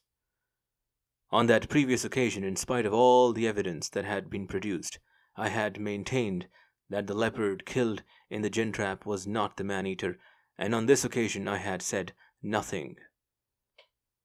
Ibbotson had carried a heavy responsibility since October of the previous year, for to him was left the answering of questions of councillors anxious to please their constituents, of government officials who were daily getting more alarmed at the mounting death roll, and of a press that was clamouring for results. His position had for a long time been like that of the head of a police force who, knowing the identity of a noted criminal, was unable to prevent his committing further crimes, and for this he was being badgered on all sides. Little wonder, then, that Ibbotson, on that 2nd of May 1926, was the happiest man I had ever seen. For not only was he able to inform all concerned that the criminal had been executed, but he was also able to tell the people from the bazaars and from the surrounding villages, and the pilgrims, all of whom were swarming into the compound of the inspection bungalow, that the evil spirit that had tormented them for 8 long years was now dead. After emptying a pot of tea and having a hot bath, I tried to get a little sleep, but fear of a repetition of the cramps that twisted my feet, and from which I was only relieved by the vigorous ministrations of Ibbotson, brought me out of bed. Then Ibbotson and I measured the leopard and carefully examined it. The following are the results of our measurements and of our examinations. These measurements were taken after the leopard had been dead 12 hours. Length between pegs 7 feet 6 inches. Length over curves 7 feet 10 inches. Description of the leopard: color light straw, hair short and brittle, whiskers none, teeth worn and discolored, 1 canine tooth broken, tongue and mouth black, wounds: 1 fresh bullet wound in right shoulder, 1 old bullet wound in pad of left hind foot, and part of 1 toe and 1 claw missing from same foot. Several deep and partly healed cuts on head, 1 deep and partly healed cut on right hind leg. Several partly healed cuts on tail, 1 partly healed wound on stifle of left hind leg. I am unable to account for the leopard's tongue and mouth being black. It was suggested that this might have been caused by cyanide, but whether this was true or not, I cannot say. Of the partly healed wounds, those on the head, right hind leg, and tail were acquired in his fight at Baiswara, and the one on the stifle of his left hind leg was the result of his having been caught in the gin trap, for the piece of skin and tuft of hair we found in the trap fitted into this wound. The injuries on the left hind foot were the result of the bullet fired on the bridge by the young army officer in 1921. When skinning the leopard later, I found a pellet of buckshot embedded in the skin of his chest, which an Indian Christian, years later, claimed he had fired at the leopard the year it became a man-eater. After Ibbotson and I measured and examined the leopard, it was laid in the shade of a tree, and throughout the day thousands of men, women, and children came to see it. When the people of our hills visit an individual for any particular purpose, as for instance to show their gratitude or to express their thanks, it is customary for them not to go on their mission empty-handed. A rose, a marigold, or a few petals of either flower suffices, and the gift is proffered in hands cupped together. When the recipient has touched the gift with the tips of the fingers of his right hand, the person proffering the gift goes through the motion of pouring the gift onto the recipient's feet in the same manner as if his cupped hands contained water. I have on other occasions witnessed gratitude, but never as I witnessed it that day at Rudraprayag, first at the inspection bungalow and later at a reception in the bazaar. "He killed our only son, Sahib, and we being old, our house is now desolate. He ate the mother of my 5 children, and the youngest is but a few months old, and there is no one in the house now to care for the children or to cook the food. My son was taken ill at night, and no one dared to go to the hospital for medicine, and so he died." Tragedy upon pitiful tragedy, and while I listened, the ground around my feet was strewn with flowers. Epilogue. The events I have narrated took place between 1925 and 1926. 16 years later, in 1942, I was doing a war job in Meerut, United Provinces, and my sister and I were invited one day by Colonel Fly to help entertain wounded men at a garden party. The men, some 50 or 60 in number, and from all parts of India, were sitting round a tennis court just finishing a sumptuous tea and getting to the smoking stage when we arrived. Taking opposite sides of the court, my sister and I started to go round the circle. The men were all from the Middle East, and after a rest were to be sent to their homes, some on leave and some on discharge. Music, in the form of a gramophone with Indian records, had been provided by Mrs. Fly, and as my sister and I had been requested to stay until the party gave over, which would be in about 2 hours' time, we had ample time to make our circuit of the wounded men. I had got about halfway around the circle when I came to a boy sitting in a low chair. He had been grievously wounded, and on the ground near his chair were 2 crutches.